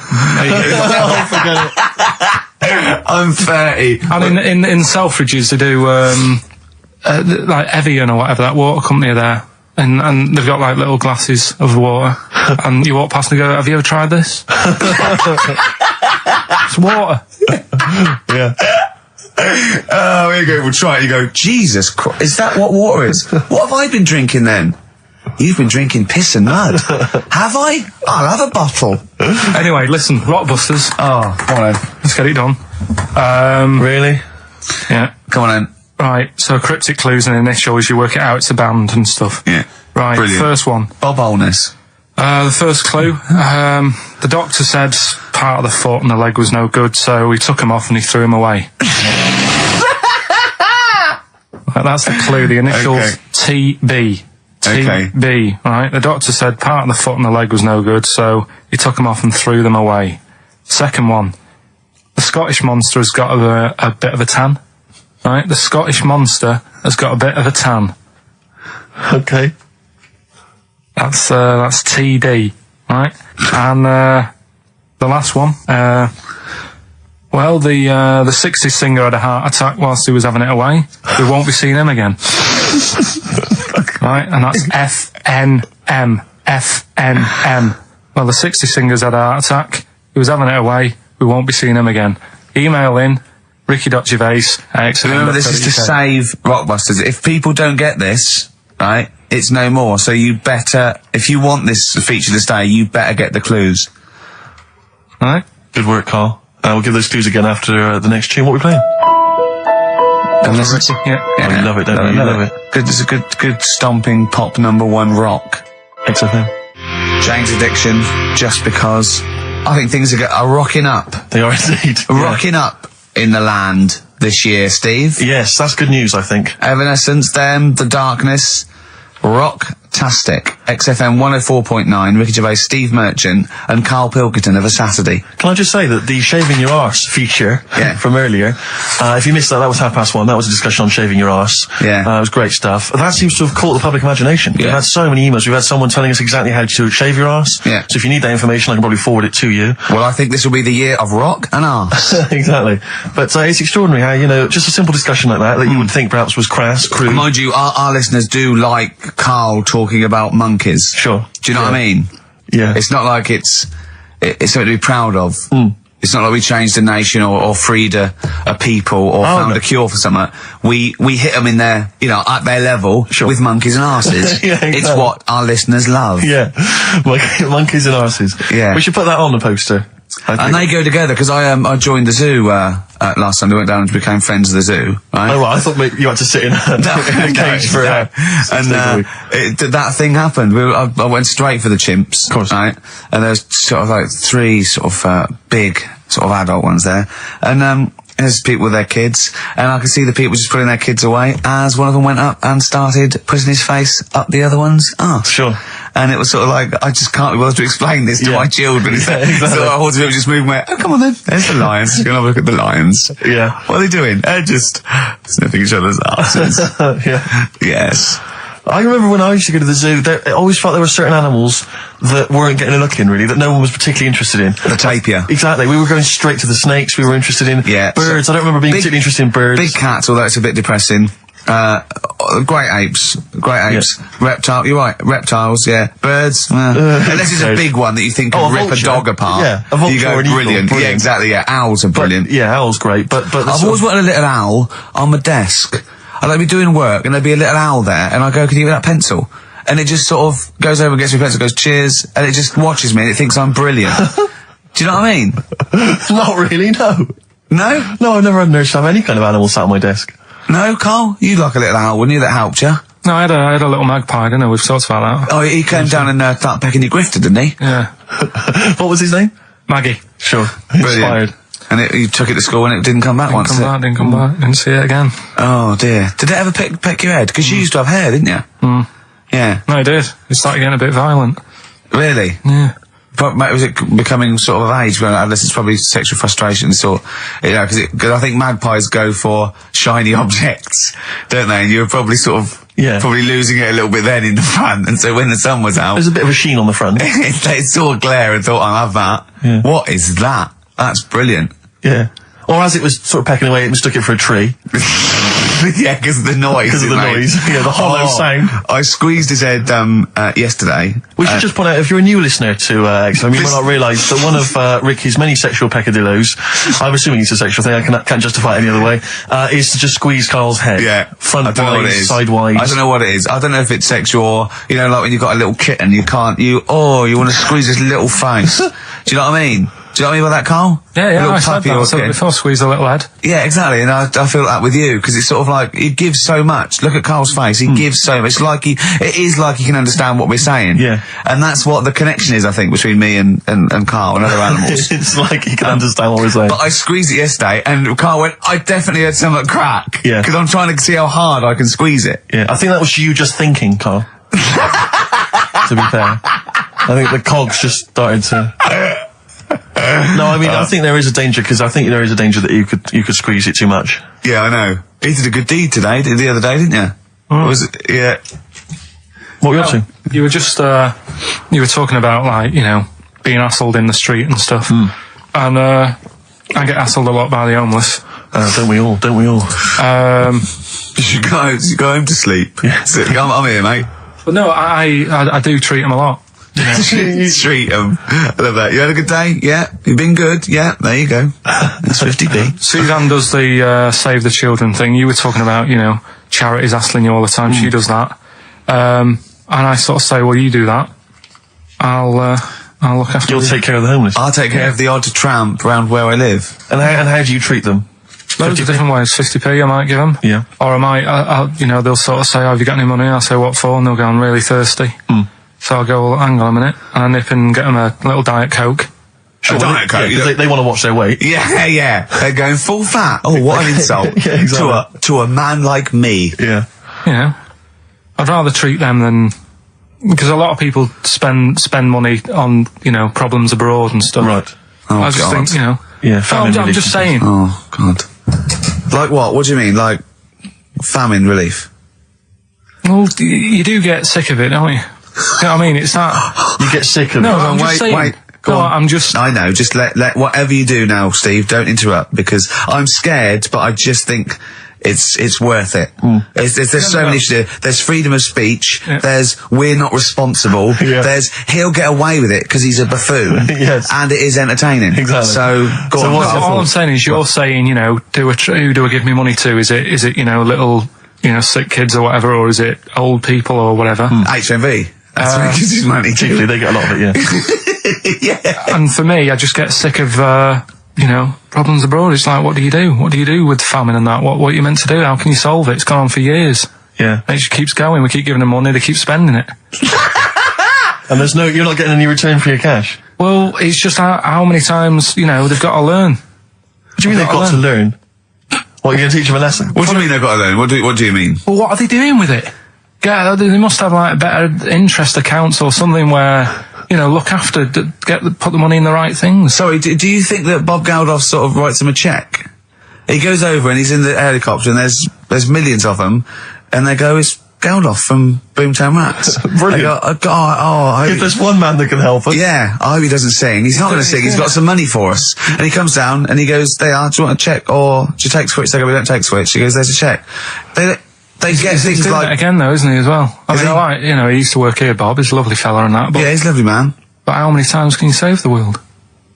You know, Yeah. he's over there again helping out, and it's like, well, you know, what do you do? Are you saying don't bother because it keeps happening?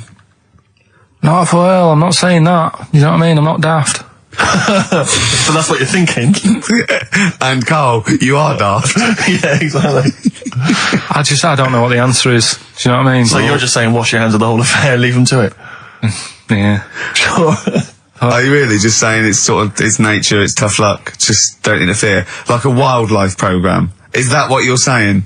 Don't interfere. Are you basically just saying it's not my concern? This has got a bit heavy. Can we do Cheeky Freak of the Week? Let's play a record.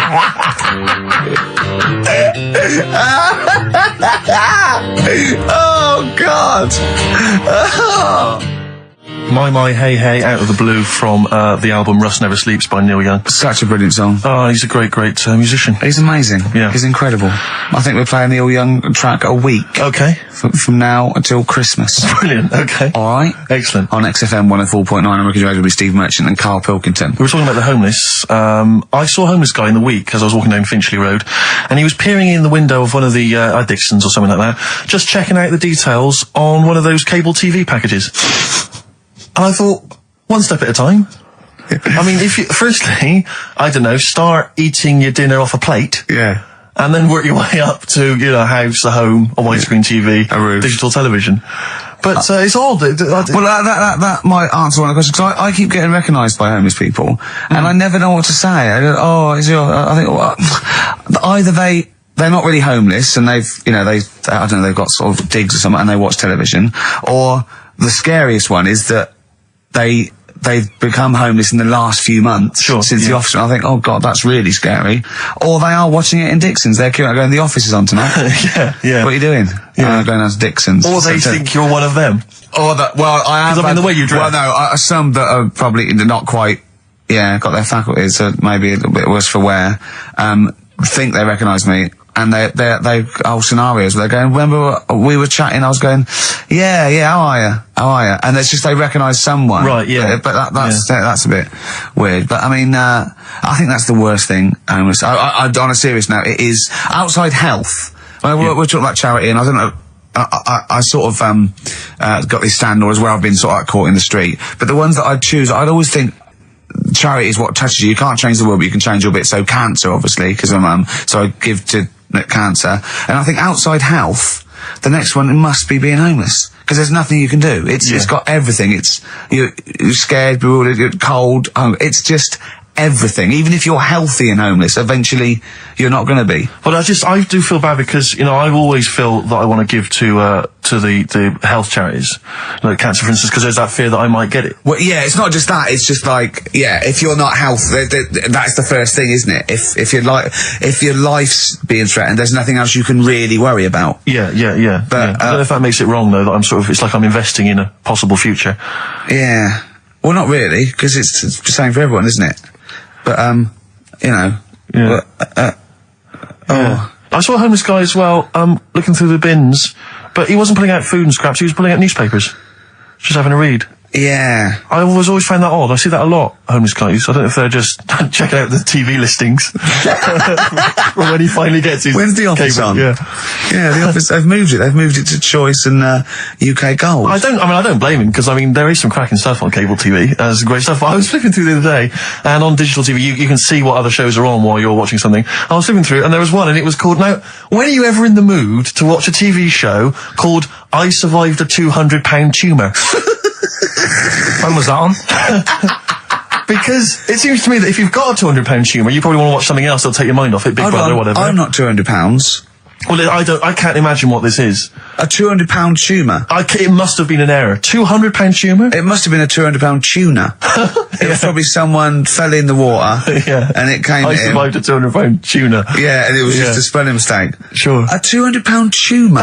Isn't that like kind of having That's Mr. another T person. That is another person. Yeah. Maybe, oh my God, maybe it was all his life they told him it was a Siamese twin. But someone had just painted a little face on it when he was at school. Just drawn a little face exactly, on it. And they go, it's not your twin brother. He goes, isn't it? He goes, no, it's a tumour. We better take it off. It's £200. £200? That can't be right. You sure it wasn't £20? I'm assuming that's what it probably would have been. But it was certainly £200 on the digital thing. Maybe that's a mistake. That's great, isn't it? They're trying to make it more interesting. Yeah. It's someone at Carl got there. £20 tumour. Let's make it 200. At least they're what? Exactly. That's what I'd be like, though. I wouldn't want to go to the doctors. You know what I'm like? £200 tumour. I know. It's just that thing. I mean, you know what I'm like. I don't like. It depends where it is as well. Taking your clothes off and all that. There's the pressure in it. You don't like anything being touched, do you? I remember when he said he doesn't check his balls. He doesn't like the feel. That's live with me. He doesn't like the feel. I think, do you mean that you don't like what it feels like in your balls when you're fiddling with them? Because I imagined it that you meant you don't like the feel in your fingertips. You don't like the feel of your balls. It's the thing of you start thinking about what you're actually touching, and there's something in there, and you might break them and all that. I don't like. Oh, they are delicate. I am scared with the little knobbly bits. Yeah. What knobbly bits? But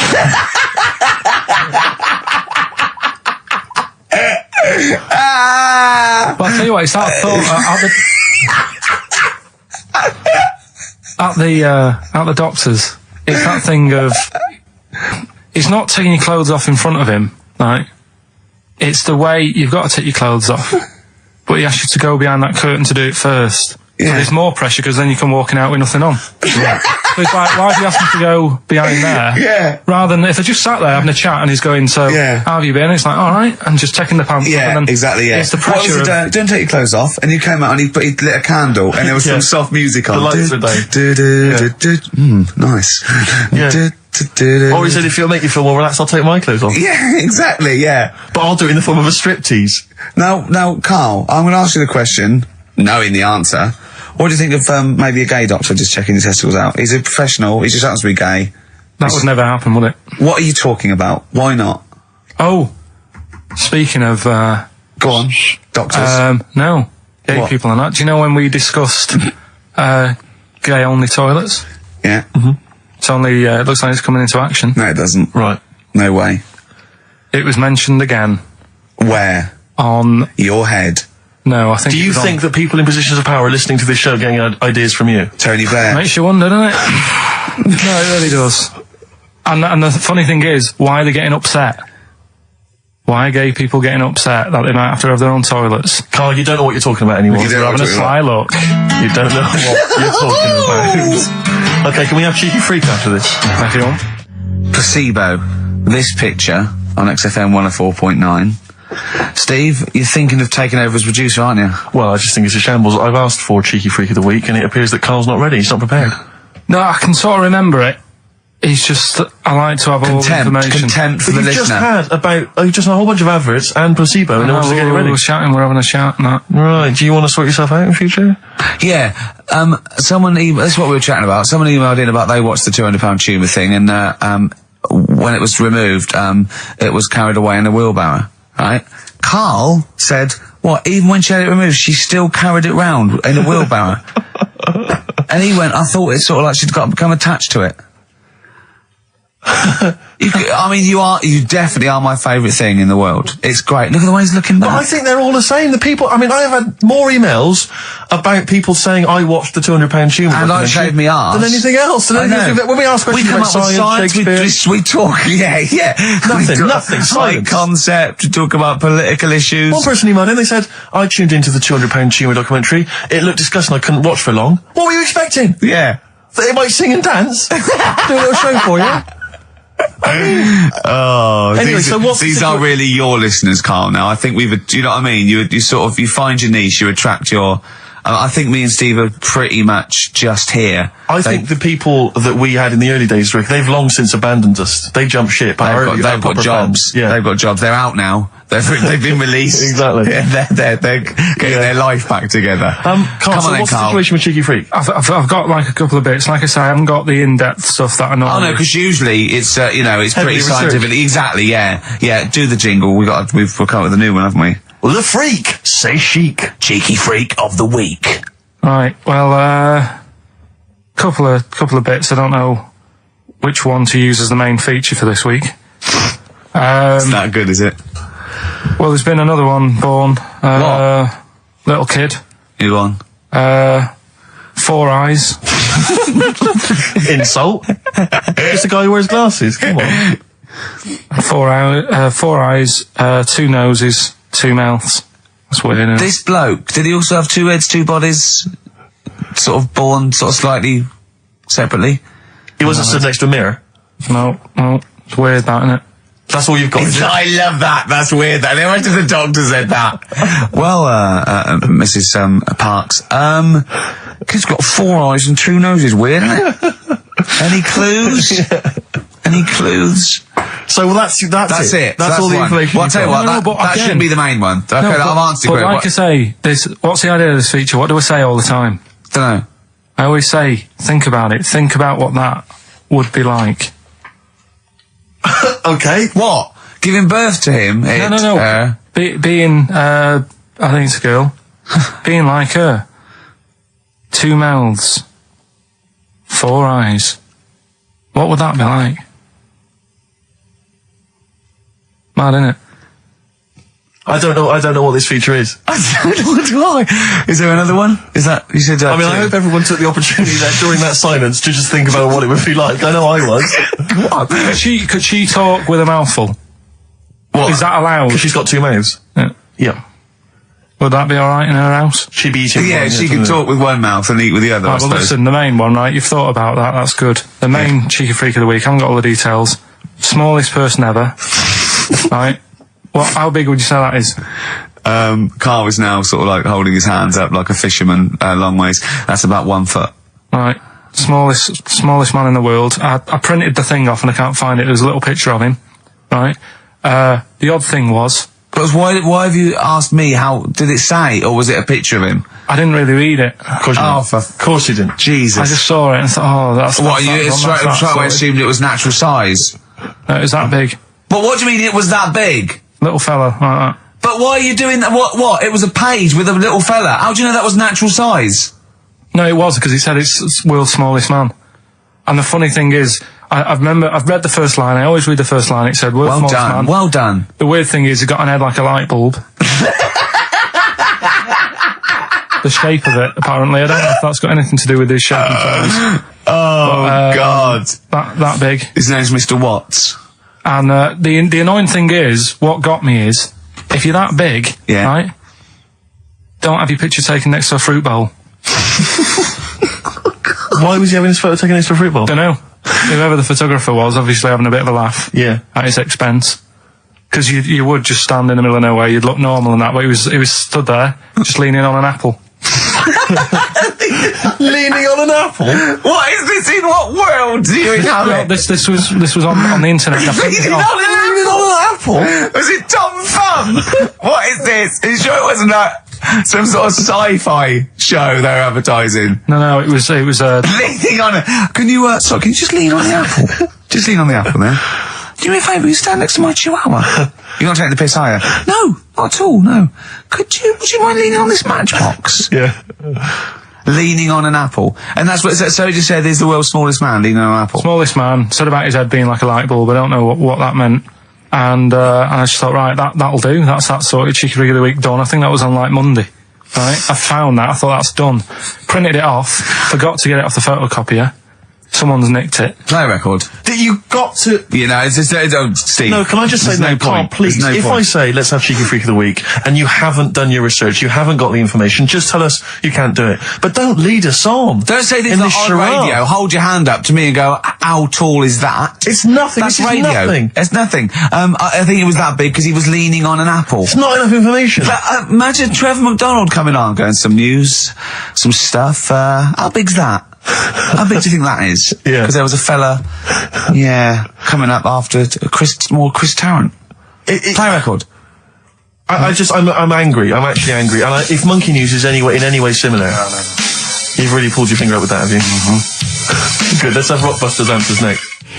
Supersonic. Oasis on XFM 104.9. Right. Getting through it. It's the Rockbusters. It's the Rockbusters results, really, because this is a very important result. It's whether they stay in the Premiership or are relegated. This is the playoffs for Carl. Okay? You need 3 points. You need 3 points to stay up, Carl. Go on. Right, had a lot of right answers in that. Right, okay, that's in your favour. You know. Okay. The first clue was the doctor said part of the foot and the leg was no good, so he took them off. He threw them away. Yeah. The initials TB. Yeah. Right. Go on. Tony Bennett. Alright, that's Tony Bennett. Tony Bennett. Tony Bennett. Yeah. Okay, that's a warning. That's a yellow card. That is a yellow card, but you can still get the points. Right. Because his name's not Bennett. Tony, brilliant. Tony, perfect. A pun. Toe, knee, his name's Tony. Perfect. Bennett? No, his name's Bennett. See? Well, he's in London this week as well, so I don't know if it's sold out. I won't mind. Are you on drugs, or have you? Did I actually crack your head? Did I actually give you some brain damage? Because you're worse than usual now. It's like, go on. Right, the second one. That Scottish fella. We've got to speed this show up. Hang on a minute, hang on. I've just got to make sure it's right. We don't want to look stupid. Right? That Scottish monster has got a bit of a tan. I don't think we can look stupid with material like this. TD, that Scottish monster's got a bit of a tan. The answer there, the darkness. I'll give you that. Right. Well done. And the last one. Goal. The 60s singer, he had a heart attack the other way whilst having it away. You won't be seeing him again. The initials FNM. That's Faith No More. Adam Faith. Right? No! Doesn't count! Why not? Adam Faith No More. Right? Adam Faith No More. So, sorry, what is the clue? Is the clue Adam Faith, or is it Faith No More? Just Faith, I suppose. Just Faith No More. He's a 60s singer. So we got that. That's that. Safe for next week. Who's the winner? What do you make of it?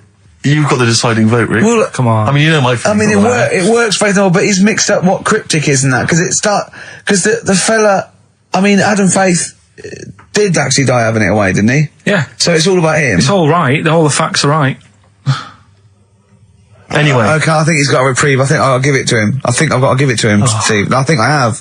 He actually pulled it out of the bag, that one. There's no Jamaican fellas seeing icebergs or, Whitney Houston. The closest he came to is Bennett, and I'll let him off that. I've got to be a fair ref here. Well, fair enough, and well done to, I'm always a fan of names that for some reason just strike me or tickle me. Yeah. And this week the lucky winner is, Dave Suckling. There's nothing amusing about that. Oh dear. So well done to Dave Suckling. Okay. Suckling wins it. Suckling takes the prize. He takes the prizes, and well done to him. I guess there's more of that next week, and we're fast approaching the end of the show, Rick. I know you are excited about that, as am I. I know, but the best to come, because we've still got Bruce Springsteen coming up now, followed by Monkey News. Monkey News. It's amazing. What an amazing show this is. Shake.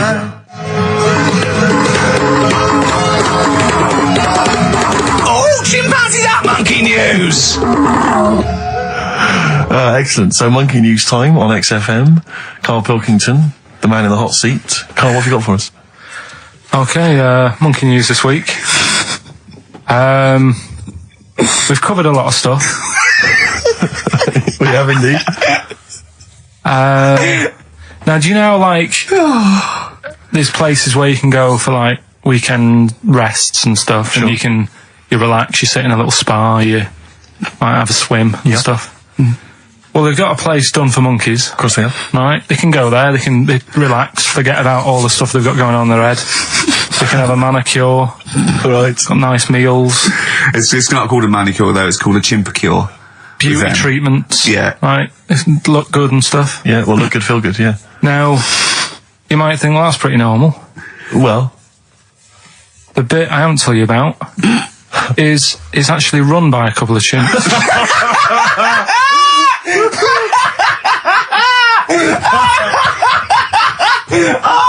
Oh God! Oh God! Oh God! You're a maniac! Right. Oh, for Christ! Let's just... It's like coming a chip. Of course it's not. No, it is, because think about it, right? No, not think about it. What do you mean, yes it is? Of course it's not run by a couple of chimps. What do they do, get a loan? Right, if a chimp wants to have a rest, Yeah. where would you go to? A place that's run by humans that don't know what chimps' needs are? No! My point is this, how did they get it together? How did the two chimps, Mr. and Mrs. Chimp, went for a loan and said, I'll tell you what we need, a spa. I think it started off quite simple, right? Just basic stuff. But they've expanded over time because it's become so popular. It's gone mental down there. Sure. They've all heard about it. Now, the thing is, the problem is this, right? That isn't even the top and bottom of it, right? Oh, Christ. The problem is, it's been going on and on and on, right? It's been earning a lot of money and stuff. The monkeys are happy. The monkeys that go there are loving it. They're telling friends and stuff. They're all coming to it. Now, the problem is, it's this little monkey, little man monkey and a little woman monkey, right? Yeah. Who were sort of girlfriend and boyfriend. Sort of. It's an open relationship. They can play around if they want. Well, the problem is they're not married, right? Now, trouble brewing. the lad monkey, fella monkey, he's getting quite old. Mm. And the problem is, because it's his name that's down on all the stuff. All the forms. Let him finish. I'm getting scared now. Let him finish. It's his name on the business, and the problem is, his missus is kind of like, what's going to happen? Sure. What are you getting this from? Internet. Carl, I don't know where to start. No. This is the... Can we just hear the end? This is ridiculous. So the problem is, the female monkey is worried that the male monkey she's worried. What's going to happen with the business? What's going to happen? Of course. Right now. What do you mean the business? The health That isn't spa. a business. It's a joke. Health Rick, spa. you're not listening. His name's on the form. The male monkey's name, it's in his name. Now the problem is, Oh, the woman monkey has got some kids, but because they're not blood relatives, it's not going to be handed down to them. And the court, They're kids from a previous monkey marriage. yeah. Right. So that they're not going to get it. Let me just check this out. Yeah, otherwise you don't want to check the facts, otherwise Yeah. you could look like a twat spouting shit on the radio. Please check the facts for scientific And security. they're just a bit worried because they're saying that the people in Ohio, which is where they've got the little health thing going on. So that makes it more believable that it's Ohio. Mm-hmm. I thought you meant it was Berkshire, in which case it would be rubbish. It looks like the local people are trying to get in there. They've seen the success of it. Sure. And they're They want a trying piece to of go in the and action. take it over and stuff. Yeah. So, Give me the piece of paper. Throw it away. Play a record. That's the worst one I've ever heard. And there's something wrong with you. You're educationally subnormal. Final tune from us, Tim Buckley. Lovely song called Wings. Back next week? Yeah. Yeah. See you, Carl. That was the record before us, and here we are, pre-recorded, because we did this a few weeks ago, because we're not here at the moment, are we? We're away in that. I'm Ricky Gervais, with me Stephen Merchant. Hello there. And Karl Pilkington. Well, He's not actually with us. No. He'll be in some of the best of clips that will be coming up shortly. yeah, this is just us, isn't it? This is just us. We did this, when did we do this, Rick? A couple of weeks back. Hold on, what is it? What It's the day is it? 27th today. Yeah, I enjoyed Christmas. I loved Christmas. I love Christmas. I had a love great Christmas. time. What did you get? Loads of presents. So did and I. I'm glad they made it to number one. I'm really glad. Stroke, he, she. Yeah, I'm really glad that the pop idols, Cliff Richard, Westlife, made it to number one. Bo Selector. Bo Selector. Yeah, just delete that. As, Yeah. Okay, well, we're going to play some of the best of, some of the greatest moments of the last 3 weeks Yeah. ever heard on XFM 104.9. What about this? Do you remember this one? Oh, which one is it? alright, so, here's the first bit. When we were talking to Carl in the week, things we're talking to Carl is that you come up with something that's sort of like, quite innocent, and he goes, once, right? And you realise that it's comedy dynamite. He doesn't know it, but we want to go save it. And he let out, you were filling in a form, weren't you? It was all like your girlfriend thinking you're a div. And it's happened before, isn't it? Because she came home and you'd filled out a form to get a job once, hadn't you? Yeah. What was that for? Granada Telly. And on it, Well, let Carl explain. yeah. You see, this is what annoys me with job applications, because rather than just saying, do you want the job and what can you bring to this business? Yeah. Do you want the job is a good one. Because the thing is... That's sort of the one for the boys. No, listen, right? Because if they say no, I don't think they want the job. Yeah, but listen. Go on. I mean, I presume with what you do, you have to take people on and stuff. What, in a fight, you mean? You know what I mean? Yeah. And I think it's more important that you're willing to graft and put the hours in. Sure. Than say that, you know, you did well at school. Yes. Sure. Because if I wanted to, I could have done well at school. Of course. I just didn't want to. So where's this going? So you had the application form. So when it came to the qualifications bit and that, I couldn't fill them in because I didn't have my qualifications. And it was also asking about your languages. And I put down English quite good. English quite good. And his girlfriend came over and seen the form that he'd sent off. This was a copy of it. Yeah. And so she went, oh, you know what I mean? So that's what started, you know, the disappointment. So they're going to get that and think that you're not English. I don't think I've got it. It was ages ago. Right. How long ago was it? Oh, well, it was when I was still in Manchester, so 5 years ago. I don't think you've got to know. No, I think That could be a long list. I mean, there's probably a lot of admin problems in that organisation, but they probably... But what I meant by it is that I can speak English, but I don't know all these long words that people use all the time. Yeah. Oh, God. Oh, can I just tell this quickly? In the week, I'm talking to you now, the listener. Usually I don't. Yeah. Karl said, about embarrassing him on air and that, and he's worried about his education, and he was worried about not knowing long words. Like, we come up with any long words.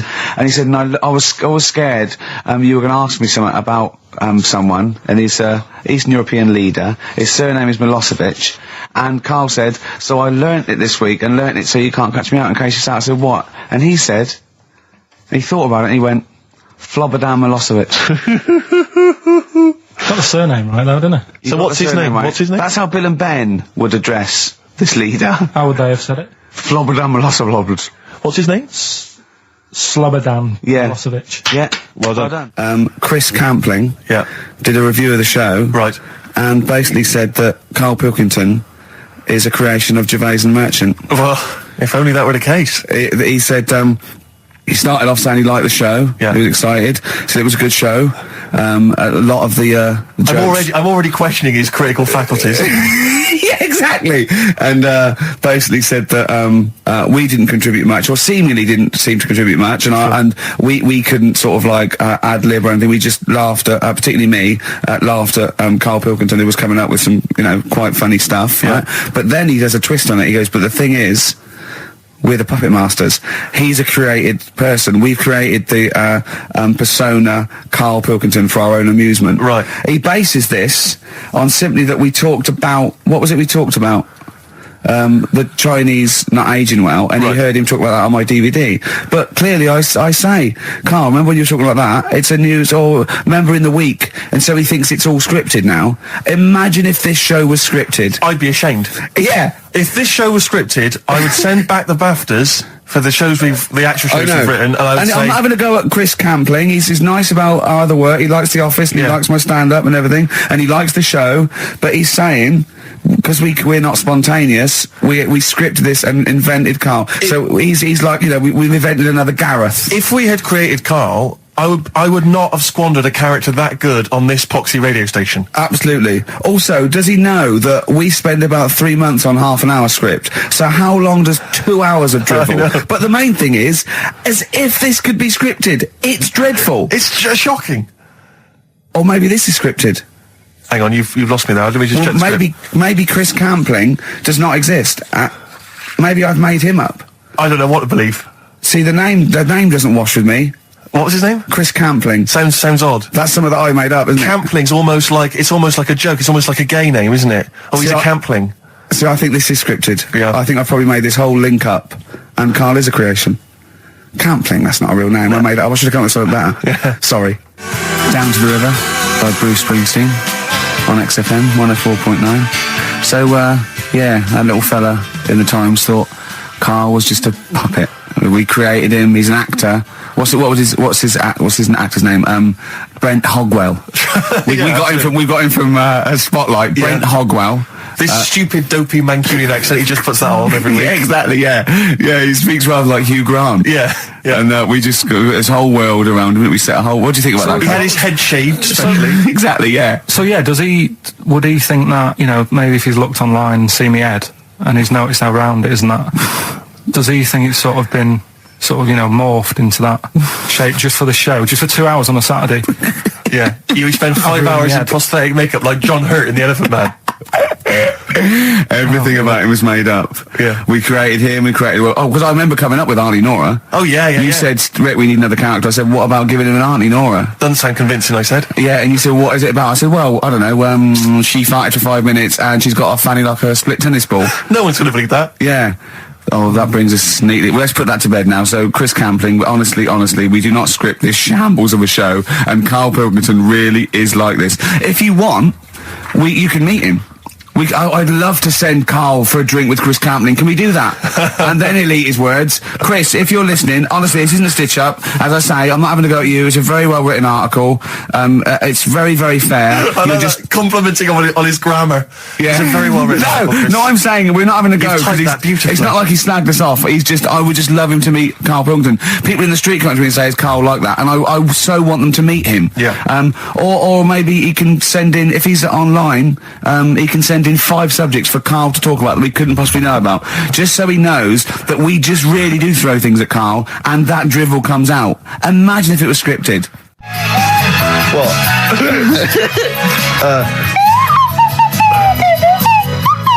Someone's left one of those little things in here. It's brilliant, isn't it? It's amazing. What are they called, those things? I imagine they're just there. I was thinking of being in the front row at a Morrissey concert and going, can I just play along? They are brilliant. I don't know what kind of sound that is. I don't know. It's only used for when Kenneth Williams sees someone undressing. Yeah. That's the only time that is used, that noise. Exactly. That is brilliant. But it's like it was specially created for the Carry On films. Yeah, we need, I don't know what it is, but we need something when I walk in and see someone changing. Well, what about this? There is a light that never goes out by the Smiths. I phoned Karl up in the week, and I said, what are you doing? He went, well, even though it's one of my days off, I'm just doing some research on the web. I found anything that said, I'm doing science. And then he said, you can get wigs for dogs in Tokyo. That's his scientific fact. And I went, what do you mean? Dogs, if they need a wig? I said, if they need a wig, what? Dogs going bald? And he went, like, this is fine to him. He went, it's a stressful city, Tokyo. The world's all right with Karl. He's always got an explanation. I've only ever seen him confused once. When in Edinburgh, he looked out of his window one day and he saw a bloke putting a parking ticket on some rubbish. Yeah. And that genuinely confused him. Yeah. He couldn't work out, could you? It's a bit weird, isn't it?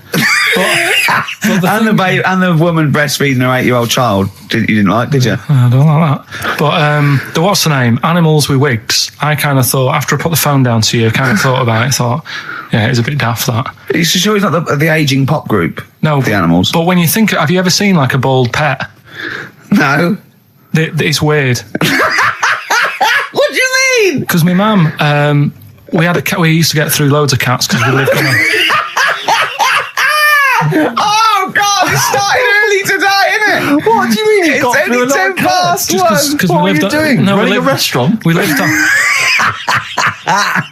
Oh God! What do you mean? No, we lived on like a main road. Oh yeah. Right? So we used to get through a lot of them. My dad kept saying, risk. Stop wasting money. It's not. Stop wasting money, not wasting cats. Right. So anyway, we had this cat that was ill all the time, and he was just bag of nerves, probably. Yeah, malingerer. Yeah, I'm terrified. I'm going to which house? Rome. Oh God, bloody hell, Rome. Don't let me go to the Pilkingtons.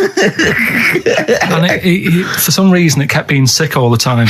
Yeah, that is nerves. That's definitely nerves. So my mum kind of thought, I've had enough of this, and she shaved it.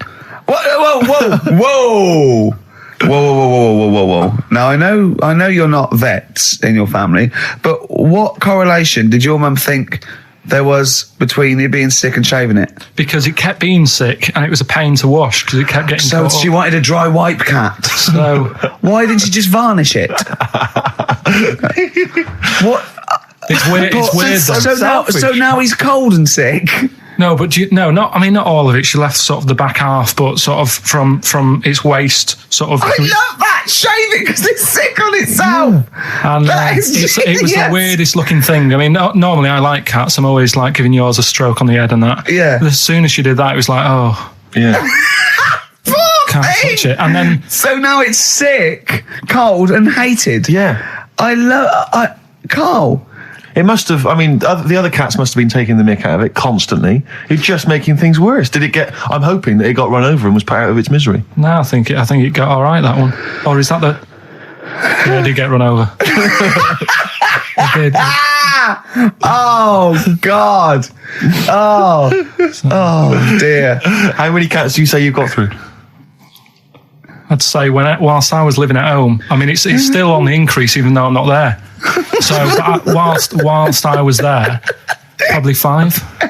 God. Wow. Oh. Yeah. And were you upset each time, or you just got used to it? It's one of them things, isn't it? Like I've said before, when you first see something, it's a bit of a shock. Do you know what I mean? It's like the Elephant Man or whatever. Yeah. First time you see him, it's that sort of, oh, look at that. Do you remember the first time you saw Steve? No, I'm not being funny. Do you remember the first? Yeah, but I've said this before. It's always, then you get used to how people look and you don't... No. I'm going to burst. You have to play a record. No, but... Because I just see Steve's face. No, but I've got used to it. Shut up. This is XFM 104.9. I'm Ricky Gervais with me, Stephen Merchant. You're listening to the best of, basically, Karl Pilkington. Just check, because there are rules in place, aren't there? Yeah. There was a big bust up in the week. I'm only allowed to wind him up. I'm not allowed to wind him up socially now. I'm not allowed to... What am I not allowed to do socially? I think squeezing the head socially has been crossed off. Right, okay. And I agreed to that because it got to a head where, you know, Karl was really upset and he was thinking of just giving it all in, weren't you? Yeah. Yeah. Why was that?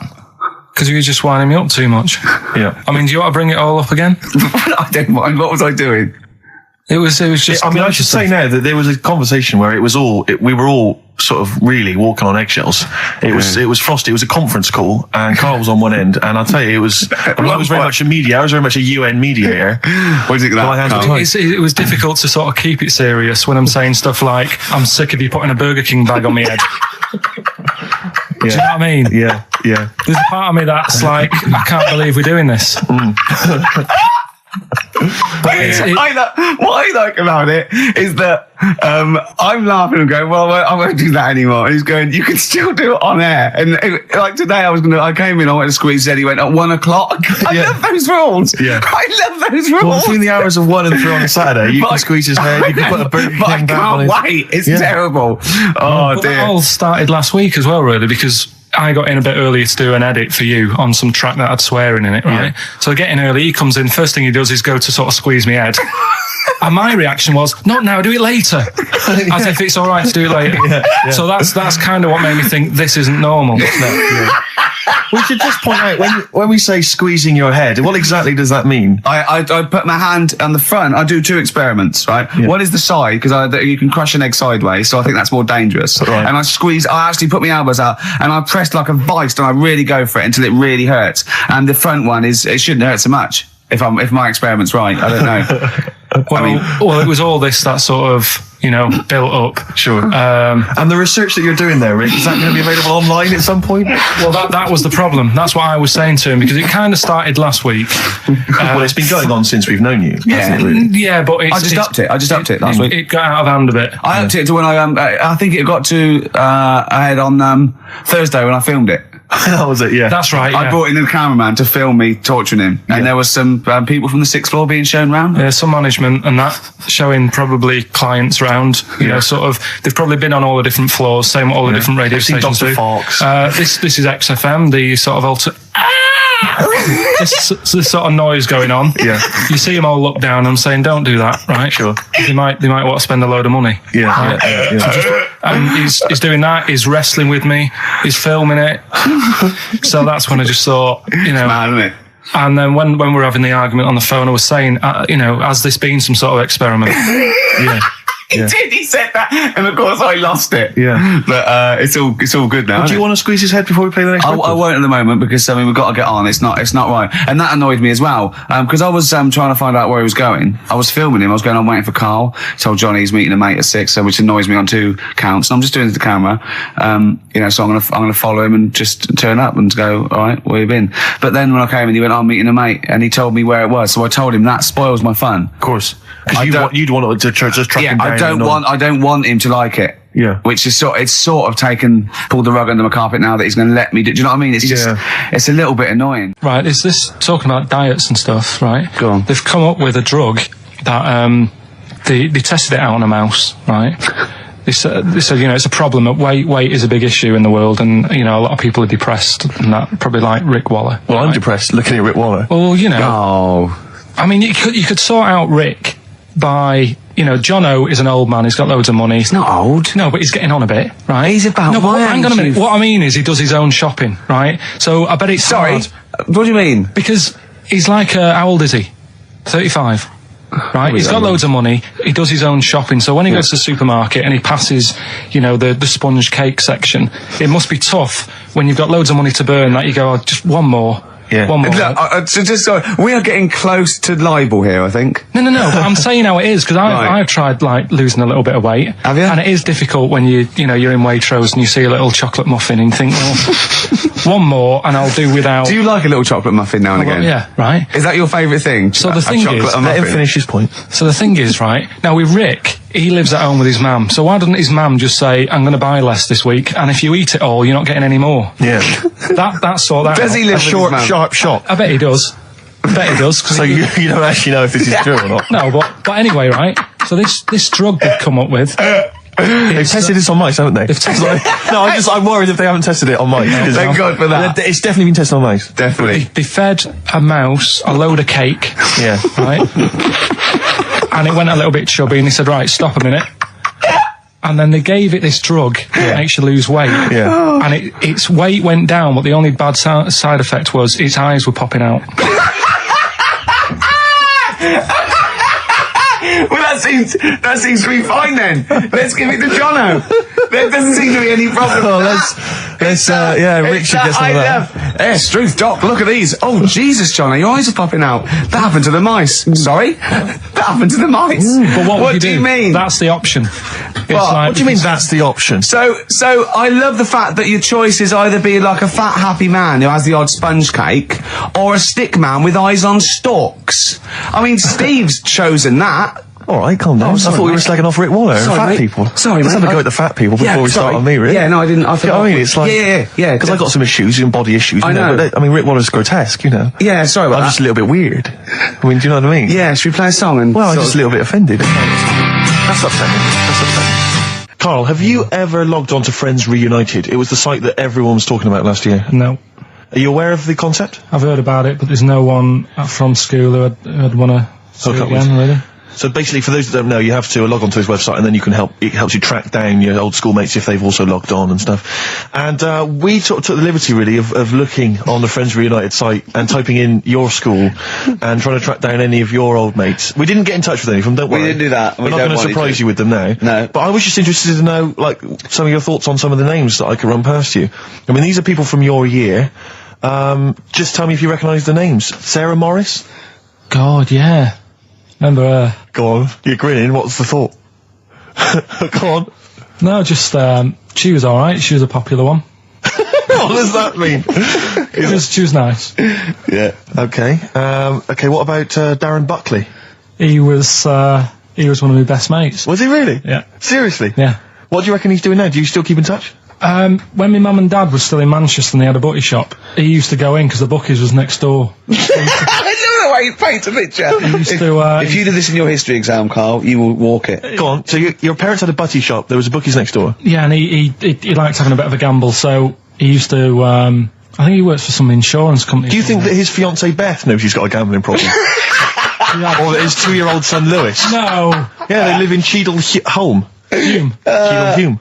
He must be doing well. 'Cause it's He's still supporting the Blue Army and frequents the shrine on a fortnightly basis. funny thing with him is, right, when I used to stay over at his house, and his dad was a copper, and I remember his dad came down and said, right, I want to see you two. I thought, oh God, what's happened? And got us round the table. And he said, do you know much about drugs? So we were like, what's all this about? So he goes, you know, they're not good for anyone, you know, the stupid thing to get into. And we're like, yeah, we know. And he went, you know, do you? We said, yeah. He said, what's this then? And he'd found something in his bedroom, and it was a Skittle. What the sweet? Do you know little sweets with the S on it? And Oh, really? Drugs. Yeah. So he said, well, yeah, it's a Skittle. Yeah, I know what it is. Oh, he was bluffing like that as a slang word. Yeah, he thought because he was a copper, he probably had to be down with all the terms and that. So we said, oh, it's a Skittle. And he said, yeah, I know what it is, but what's it doing in your bedroom? Oh. It was like, no, it's a toffee. So, Darren there. Yeah, I know, it's a toffee, it's a squib, it's a, yeah. Well, do you know what happened to me on the way in? Go on. A homeless person called me a dickhead. How did he know? Do you know him? Is that why? He's like the local big issue fella. Oh, yeah. Yeah. And he knows me, he sees me walking up and down the street. Oh, that's how he knew you. Right. So normally I have a bit of a chat with him and that, and I walk past him, and I can be a little bit cheeky with him because I've been cheeky with him in the past with stuff. You pinched his arse. Just saying stuff like, "God, you're always there. I mean, you got home to go to," and stuff like that. Yeah, no, just breaking the ice. No, but he knows, and he laughed at that last time. So I thought I can be a bit cheeky, right? So he goes, "Do you want a big issue?" I said, "No." He said, "Come on, I've got loads of them," right? So I sort of said, when I was a kid, and I used to do a free paper around the free papers one, I said, "Just put them in the bin and go home." Right? And he went, "Yeah, but how am I going to get any money doing that, you dickhead?" You see, I can see his point. He is homeless and having to sell newspapers to get 50p or a quid or whatever. Yeah, and sometimes I treat him, right?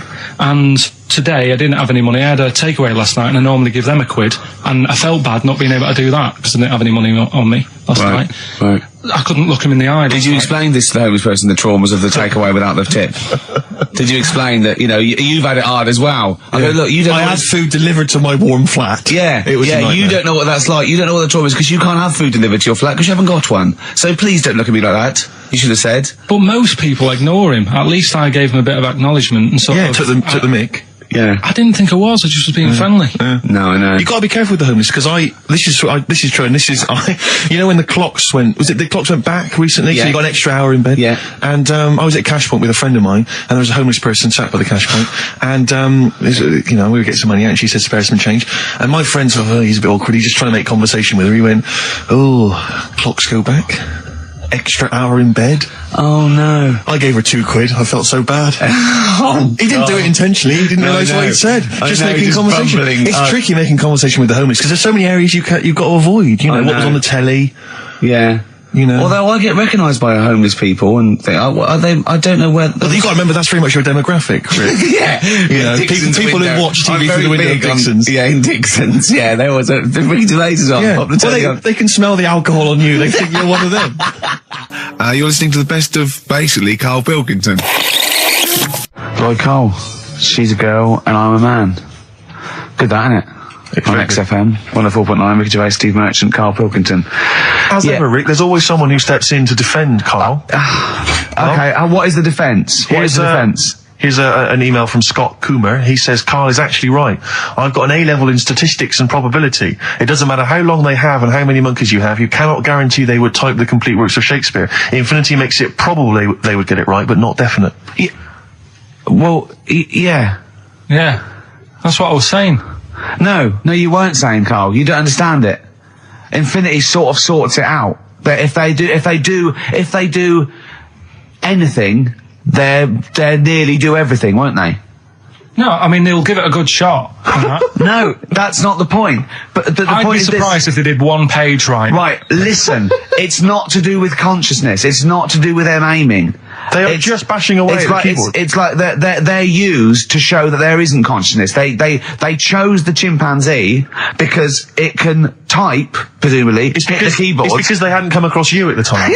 Yeah. It's to take out thought out of it. It's to take out reason and trying, right? It's just random. They're saying that if you typed enough things, if the computer was left typing everything, if you left it for an infinite amount of time, and they chose Shakespeare because there is meaning behind it, and it's difficult to get it exactly right, to show you that Infinity would come up with it's not just Shakespeare, it's every novel.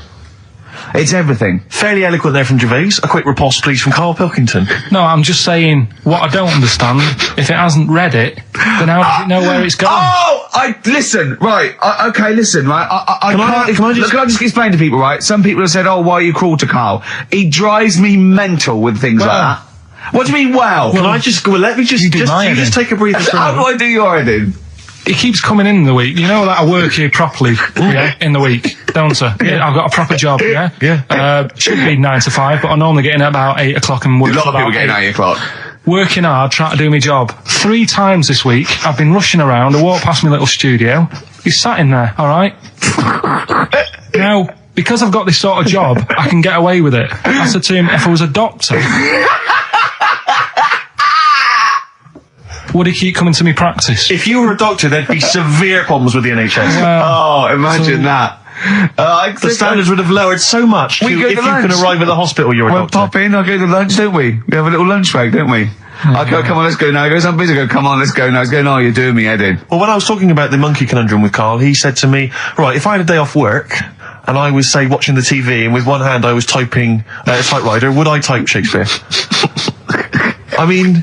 Yeah, but you see, there's certain things. We were talking a little bit about this stuff the other week, weren't we, when we said, you were going on about Einstein, and I said he's not that good.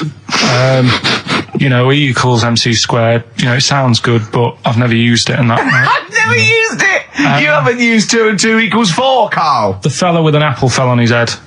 You know, it could have been anyone sat under that tree. Do you know what I mean? It's just annoying. Lucky. And It just happened to be a genius. Newton gets all the credit do you know for what I his mean? laws of the universe.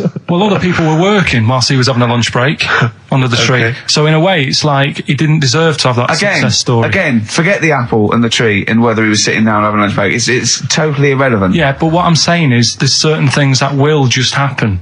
You know, it's like, I think we were talking, when we were out eating the other week, we were talking about Noel Gallagher. Well, this is the reason the monkey discussion came up, right? Noel Gallagher... I don't know what to say. I don't know what to say. Rick, I don't want to misquote Noel. I'll be like Herbert Lom in Clue Song, and I get a twitch whenever he opens his mouth. I don't know where to start with some of his statements. Well, as I say, this discussion began because we were talking about a quote that Noel Gallagher supposedly gave. Now, I don't want to misquote Gallagher, but the gist of it was that he said, had I... written Wonderwall or whatever, instead of the Beatles writing Strawberry Fields or whatever, I'd be the one that was considered the great songwriter and it wouldn't be the Beatles. You know, it's just the fact that they came first that meant that they get all the credit as being the greatest band. I don't know where to start with that statement either. I mean, that's Gallagher's thing, and he's, you know, well, whatever. We know what we think of that. What was your point, Karl? You agreed with him, didn't you? Yeah, I reckon, right? Do you know we've talked about putting a baby in a room before and it'll know what colour it is and stuff? If you got a room that's painted red, right, but forget that because that's going to confuse Hear him out. Listen to me. Say if they did some new TV show, right? Like, what's that film with Jim Carrey in where the Truman Show. The Truman Show, right? So they make up a little room and some woman has some kids and you say, right, let's put the kids in this room, and they don't know what's going on outside. They don't know anything about like EastEnders and that. It's like their little world, right? They don't know anything that's gone on. How could a child survive without EastEnders? Right, listen. So he's sat in the room, right? And then when they're all asleep, right, Wait for this bit. Someone Have you heard this? Yeah, wait for this bit. They're all in a room. Yeah. They're asleep. Yeah. Someone pops in, puts a guitar next to the bed, right? Nips off out again. They wake up in the morning. And one of them goes, what's this? They don't even know it's a guitar because they've never seen one, right? They're talking English, though. Yeah. We just left guitar out of the vocabulary. Right, so... There's plenty more to come. So, one of them will pick it up, and they'll go, I don't know what it is, and they'll start strumming, they'll go, that sounds good, doesn't it? Give them a few weeks, they could come up with Hey Jude. Whereas, typing Shakespeare, a monkey that can't even spell... I see that. Listen, can't answer it. I might come with you, Rick, if that's all right. We've got to sort out that Christmas special as well. Yeah, no, sure. All right, I'll see you later. I'm shooting off then as well. Cheers, Karl. In the week, I called Karl up. I said, how are you, mate? You went, not too bad. Now, as you know, his girlfriend's been away for ages, hasn't she? Covering the World Cup, the African Nations Cup. She's a sports journalist. Well, yeah. All right, okay. I love the fact you're thinking, what does that mean? Like, well, she's not much of a journalist, Rick, to be honest. I've read some of her stuff. No, but she's not on air, she does stuff, you know. Yeah. Behind the scenes. Yeah. Sure. A lot of journalists do. You always want to make clear that you're not going out with Kate Adie. That's what you want to make clear, isn't it? Yeah. Now, so she'd seen none of the meteoric rise of Karl as a Right, broadcaster. she's been away for the whole time a since you've sort of raconteur, become... a wit, Yeah. a cult figure, to be honest. And he hadn't told her this, so apparently he went home and she was sitting there Looking a bit grumpy, he went, alright, so yeah. She went, should we go out then? She went, I'm not sure I want to go out with an idiot. Right? Oh no! Yeah. Because, and she went, Loch Ness Monster. Why don't you just think, of course the Loch Ness Monster lives in Loch Ness. And she was giving a bit of a hard time. And she went, that's why he said, that's why I didn't tell her. I didn't tell her really. Same thing happened when I was at school and I had to play drums in Little Donkey. I didn't tell my parents, right? But my dad turned up anyway. And what happened? He, How old were you, Carl? well, it was the school that I used to go to. Oh yeah. Like, Oh, yeah. So- you went, well, you used to go to the school you used to go to? No, but what I mean is, on. I didn't go to secondary, did I? Sort of missed a lot of that. Sure. But primary, I liked. Oh, it was okay. all colouring in and stuff. Yep. And it was a Christmas play, and I managed to get a part in it. And, Did you audition? got a part in it, and I should have been playing the drums to the one about Kings. We Three Kings. Yeah. I was meant to be doing that, but Little Donkey came on, and it was one of the. What do you mean came on? That was like next up on the next song, Right. and it's one of them songs that you can't help sort of. Tapping along to. Yeah. Do you know, like if I was to go, Yeah, you'd have to finish it with. yeah. Do you know that they actually send that into space? Do they? And What? Hoping that aliens will respond with that. yeah, they do that because apparently it is one of them things that you can't help. What? Even if you're an alien life form, Yeah. they know that, do they? But anyway, What? Because they watch Star Trek or something. Hello. Knock, knock. Yeah. seriously, Is it true? Like if you who's send there? out knock knock into space, yeah, they have to say. Oggy, oggy, oggy. Ah, that do this. that is You look great. into it. Seriously. Oh, hold on, what's something out there? What's a little green fella? That is great. Yeah. So anyway, That is Little Donkey is like one of them tunes that you can't. And I was there, and I had the drumstick, and I thought, oh god, The drumstick. I could feel myself. And anyway, Just wanting to do it, yeah. I started going along and playing Little Donkey, which I wasn't meant to do, but it went down such a storm. What, were there people like parents and that dozing off, and then suddenly they heard your version of Little Donkey, and they thought, wait a minute, now it's really picking up. What do you mean? I'm glad we paid £1.50 for this. What do you mean it went down such a storm? I'm going, hold on, was it like when People have Ringo... lighters in the air. You know, like when Ringo joined the Beatles, now Yeah. going, boo, Pete Best, but he went... Yeah, And I went, whoa! Oh, God. But the teacher just said, oh, it went down really well, you can do that again tonight, Right. when you're in it again. But anyway, so my dad was there, and... And you hadn't told him about this performance, so no, I he never just did. turned up I off never his own did. back. I never took the letters home and stuff to No. show my mum and dad, because it just put me off. So, anyway, he turned up, don't know why, he must have heard from someone else's dad. Yeah. He turned up, and he swore about me, which... Did he? I don't... Could you use Do you a think word it's allowed that's... to be said? The word? Of course it is. Right. If you got a kid in the car or anything, you can turn it down now. Yeah. Right? But he said, there was a guy stood next to him with a camera, big video camera, filming it. And he said, yeah, film it, but try and avoid getting the twat in the hat in the shot. Because I had one of those porters, you know, the little round pork pie hats on. Right. This is so sad. What, was this a nativity play? It was about Jesus and stuff. Yeah, well, there was a porter there helping him with his bags. Of course it was, I forgot. I mean, yeah. Mary and What, Joseph, managing the they got stable? there. Yeah, because Sure. it was the hope, you know, because the inn was full, Yeah. but I think the porter doubled up with the inn and the stable. Right, that was nice. So of he, him. yeah. He carry bags over, yeah. Yeah, no, so you, yeah. You're right, though. I don't know why I was wearing one of them. But I was. And, And your father said that, and how did you know your father said that? Did you he told hear me it? about it later. Oh, he told you about it later? Yeah, I was talking about stuff I'd done at school, and he said, "Oh God, remember that?" And I spoke to him the other day about it, Right. and yeah, Oh, God. it's a shame. So that was the end of your sort of drumming career, really? Because it could have been, I mean, you know, the audience loved it the night before. You could have, like, been, who knows, a whole new world for you. Yeah, Have you done any stuff? I've never drummed. I wish I had, man. that is That's a movie story, but... is that, and that's why you don't tell, your mum and dad don't know you on the radio, do they they? think when they were down the other weekend, they had to come in. I just said, "Oh, just go in and press the buttons." Because they could listen on Sky Digital, couldn't they? They could do. But you wouldn't want that, would you? I don't want that. No. Play a Carl- record, and I want to talk to you again a little bit about this later. Yeah. This is the Best Of Show on XFM 104.9. I'm Ricky Gervais, with me Stephen Merchant. Yes. I hope you're enjoying the Best Of. Bit of David Bowie. When's that ever at anyone, Steve? Never. Lady Stardust off Ziggy Stardust, and The Spiders from Mars on XFM 104.9. I'm Ricky Gervais, Steve Merchant. Karl Pilkington is in the middle of educating me. Educate me. Did I tell you the time when the doctor said I was going to die? All right, keep talking. Right, ages ago, must have been about 15, right? And at lunchtime there was this. We used to have a choice of stuff to do at lunchtime, right? We used to have like a burger place that had an arcade machine in it, right? So we used to go there and play on that and have a burger. Or there was this baker's, right, that my mum worked at, and did great cakes and stuff, right? So she used to like bring some home and that, but she couldn't always bring them home every night because, you know, they'd cost money, and she used to get them for free. And they used to say they'd rather chuck them away than give them to the staff because there's a chance that the cream might be off. Right. Right, so they used to chuck them round the back. So I used to go around the back with my mate and eat a load. Brilliant.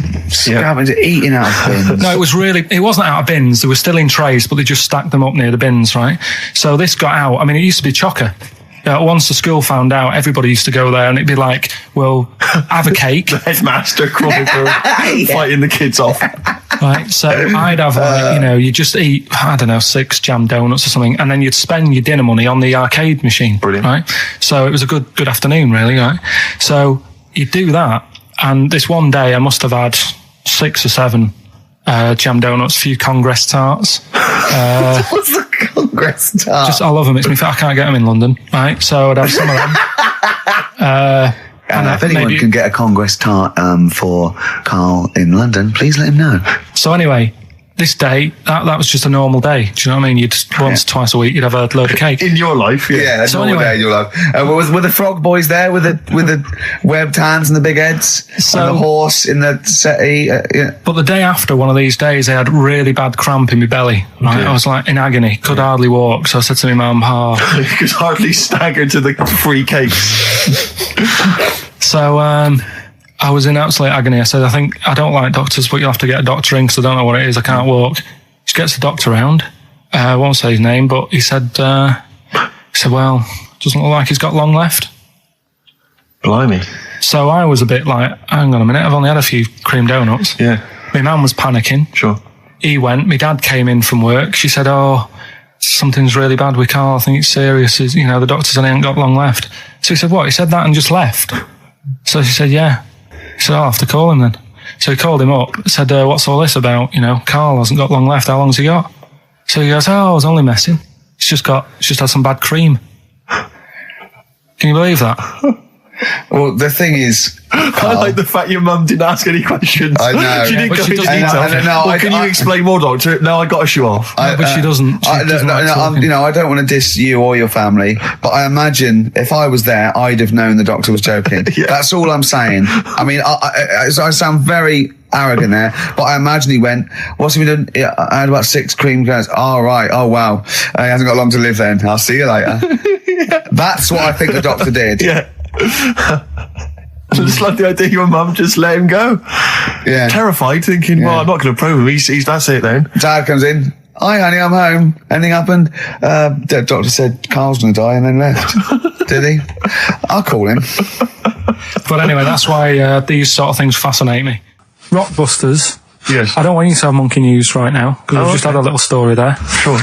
You don't want to go too far. Yeah, go on. So we'll get Rockbusters out of the way. Have we got a winner? Come on then. See, it worries me that we've had very few entries. I think that even your mental fans aren't getting these, which is really worrying. They must be terrible clues this week. All right, well... Has anyone got them right, Steve? I think there's just one guy, who I suspect has won in the past. Well, so what? Right, the first one. If you go out of France by boat, you might as well buy your fags when you're on that because you'll get them a lot cheaper. Brilliant. Right? Yeah. BF. Yeah. Buy it ferry. Right? That's like... What? Buy on ferry. What? Buy on Ferry? What's that? Is that a band? What is it? I don't know what it is. Brian Ferry. Brian Ferry? What's that got to do with buying on a ferry, though? Just because it's quite close to it. Buy on ferry. What? Buy on ferry. Sorry, That's the what's your first first language? The second one, That's rubbish. That doesn't count. No, Brian, it's not. Brian Ferry. Brian Ferry, Brian Ferry. there's this little foreign cafe. It's growing its own steak. That's Delamitri. The third one, What? Sorry, what? What? What is that? What is that? Delamitri. Delhi, is a little foreign cafe. Yeah? And a meat tree and that. A meat tree. A meat tree. What were the initials for that? just D for that. Just D for that. Yeah. So not DA. So you didn't even give him a chance to get the group. Oh, they got it.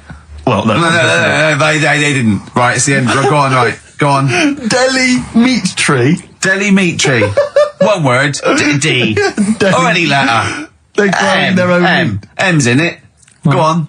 Okay, so Bayern, I love Bayern Ferry.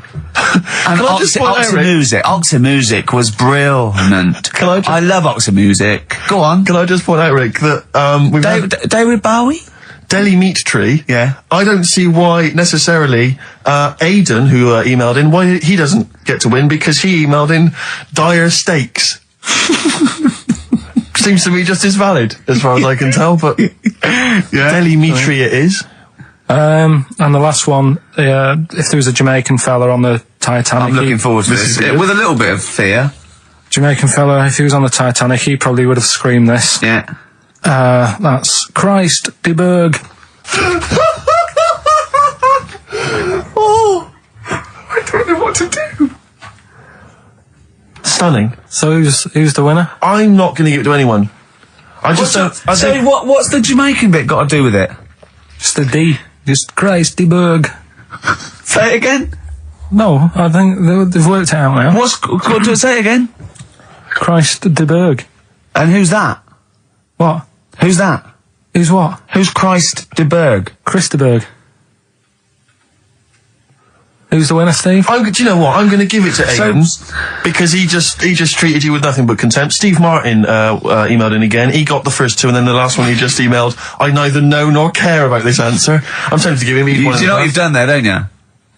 Go on. You've put the nail in the coffin of Rockbusters. I warned you for 3 weeks, and you sort of bucked your ideas up for a little while. But Christ de Those Berg, are the worst you've ever done. the worst. Delamitri. So and didn't it just put D, and then Bayern Ferry. Bayern Ferry. Bayern Ferry. So, is that it then? Aren't we doing it Play anymore? record. Aren't we doing it anymore? I'm ashamed. You're an idiot. Are we doing it anymore? I'm just going to keep saying you're an idiot. Play a Are record. we doing Carl, it have anymore? you learnt nothing from Dr. Fox? yeah. That's not a Sony out the window. Aren't we doing it anymore? What, you need to start working on it now because they're so good. You need to start working now for next Saturday. Aren't we doing it anymore? Just, I don't know. Aren't we doing it? Me and Carl went out, right? With me and Jane, Carl and Johnny and Gigi, wasn't it? Gigi, Is it important to win? No. Okay. But we're walking down the street. Carl was there though, and he can back me up on this. We had a curry. We were walking back, and this little funny homeless fella, didn't he? He. I got to tell you before I go, didn't he? Yes. He came up to me, right? And he recognised it.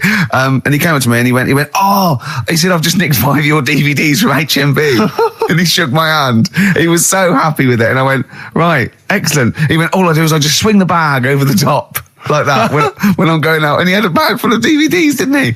And he was so pleased to tell me that he'd stolen. That great. He said they're going like hotcakes. Yeah, he said they're going up. Of course they are. Yeah, you're nicking them. I know. We get paid for them, though, don't we? So not the stolen ones. Don't we? No. What do you mean? Did you sign them for him? I know you would, you idiot. What? So he just nicked 5. Yeah.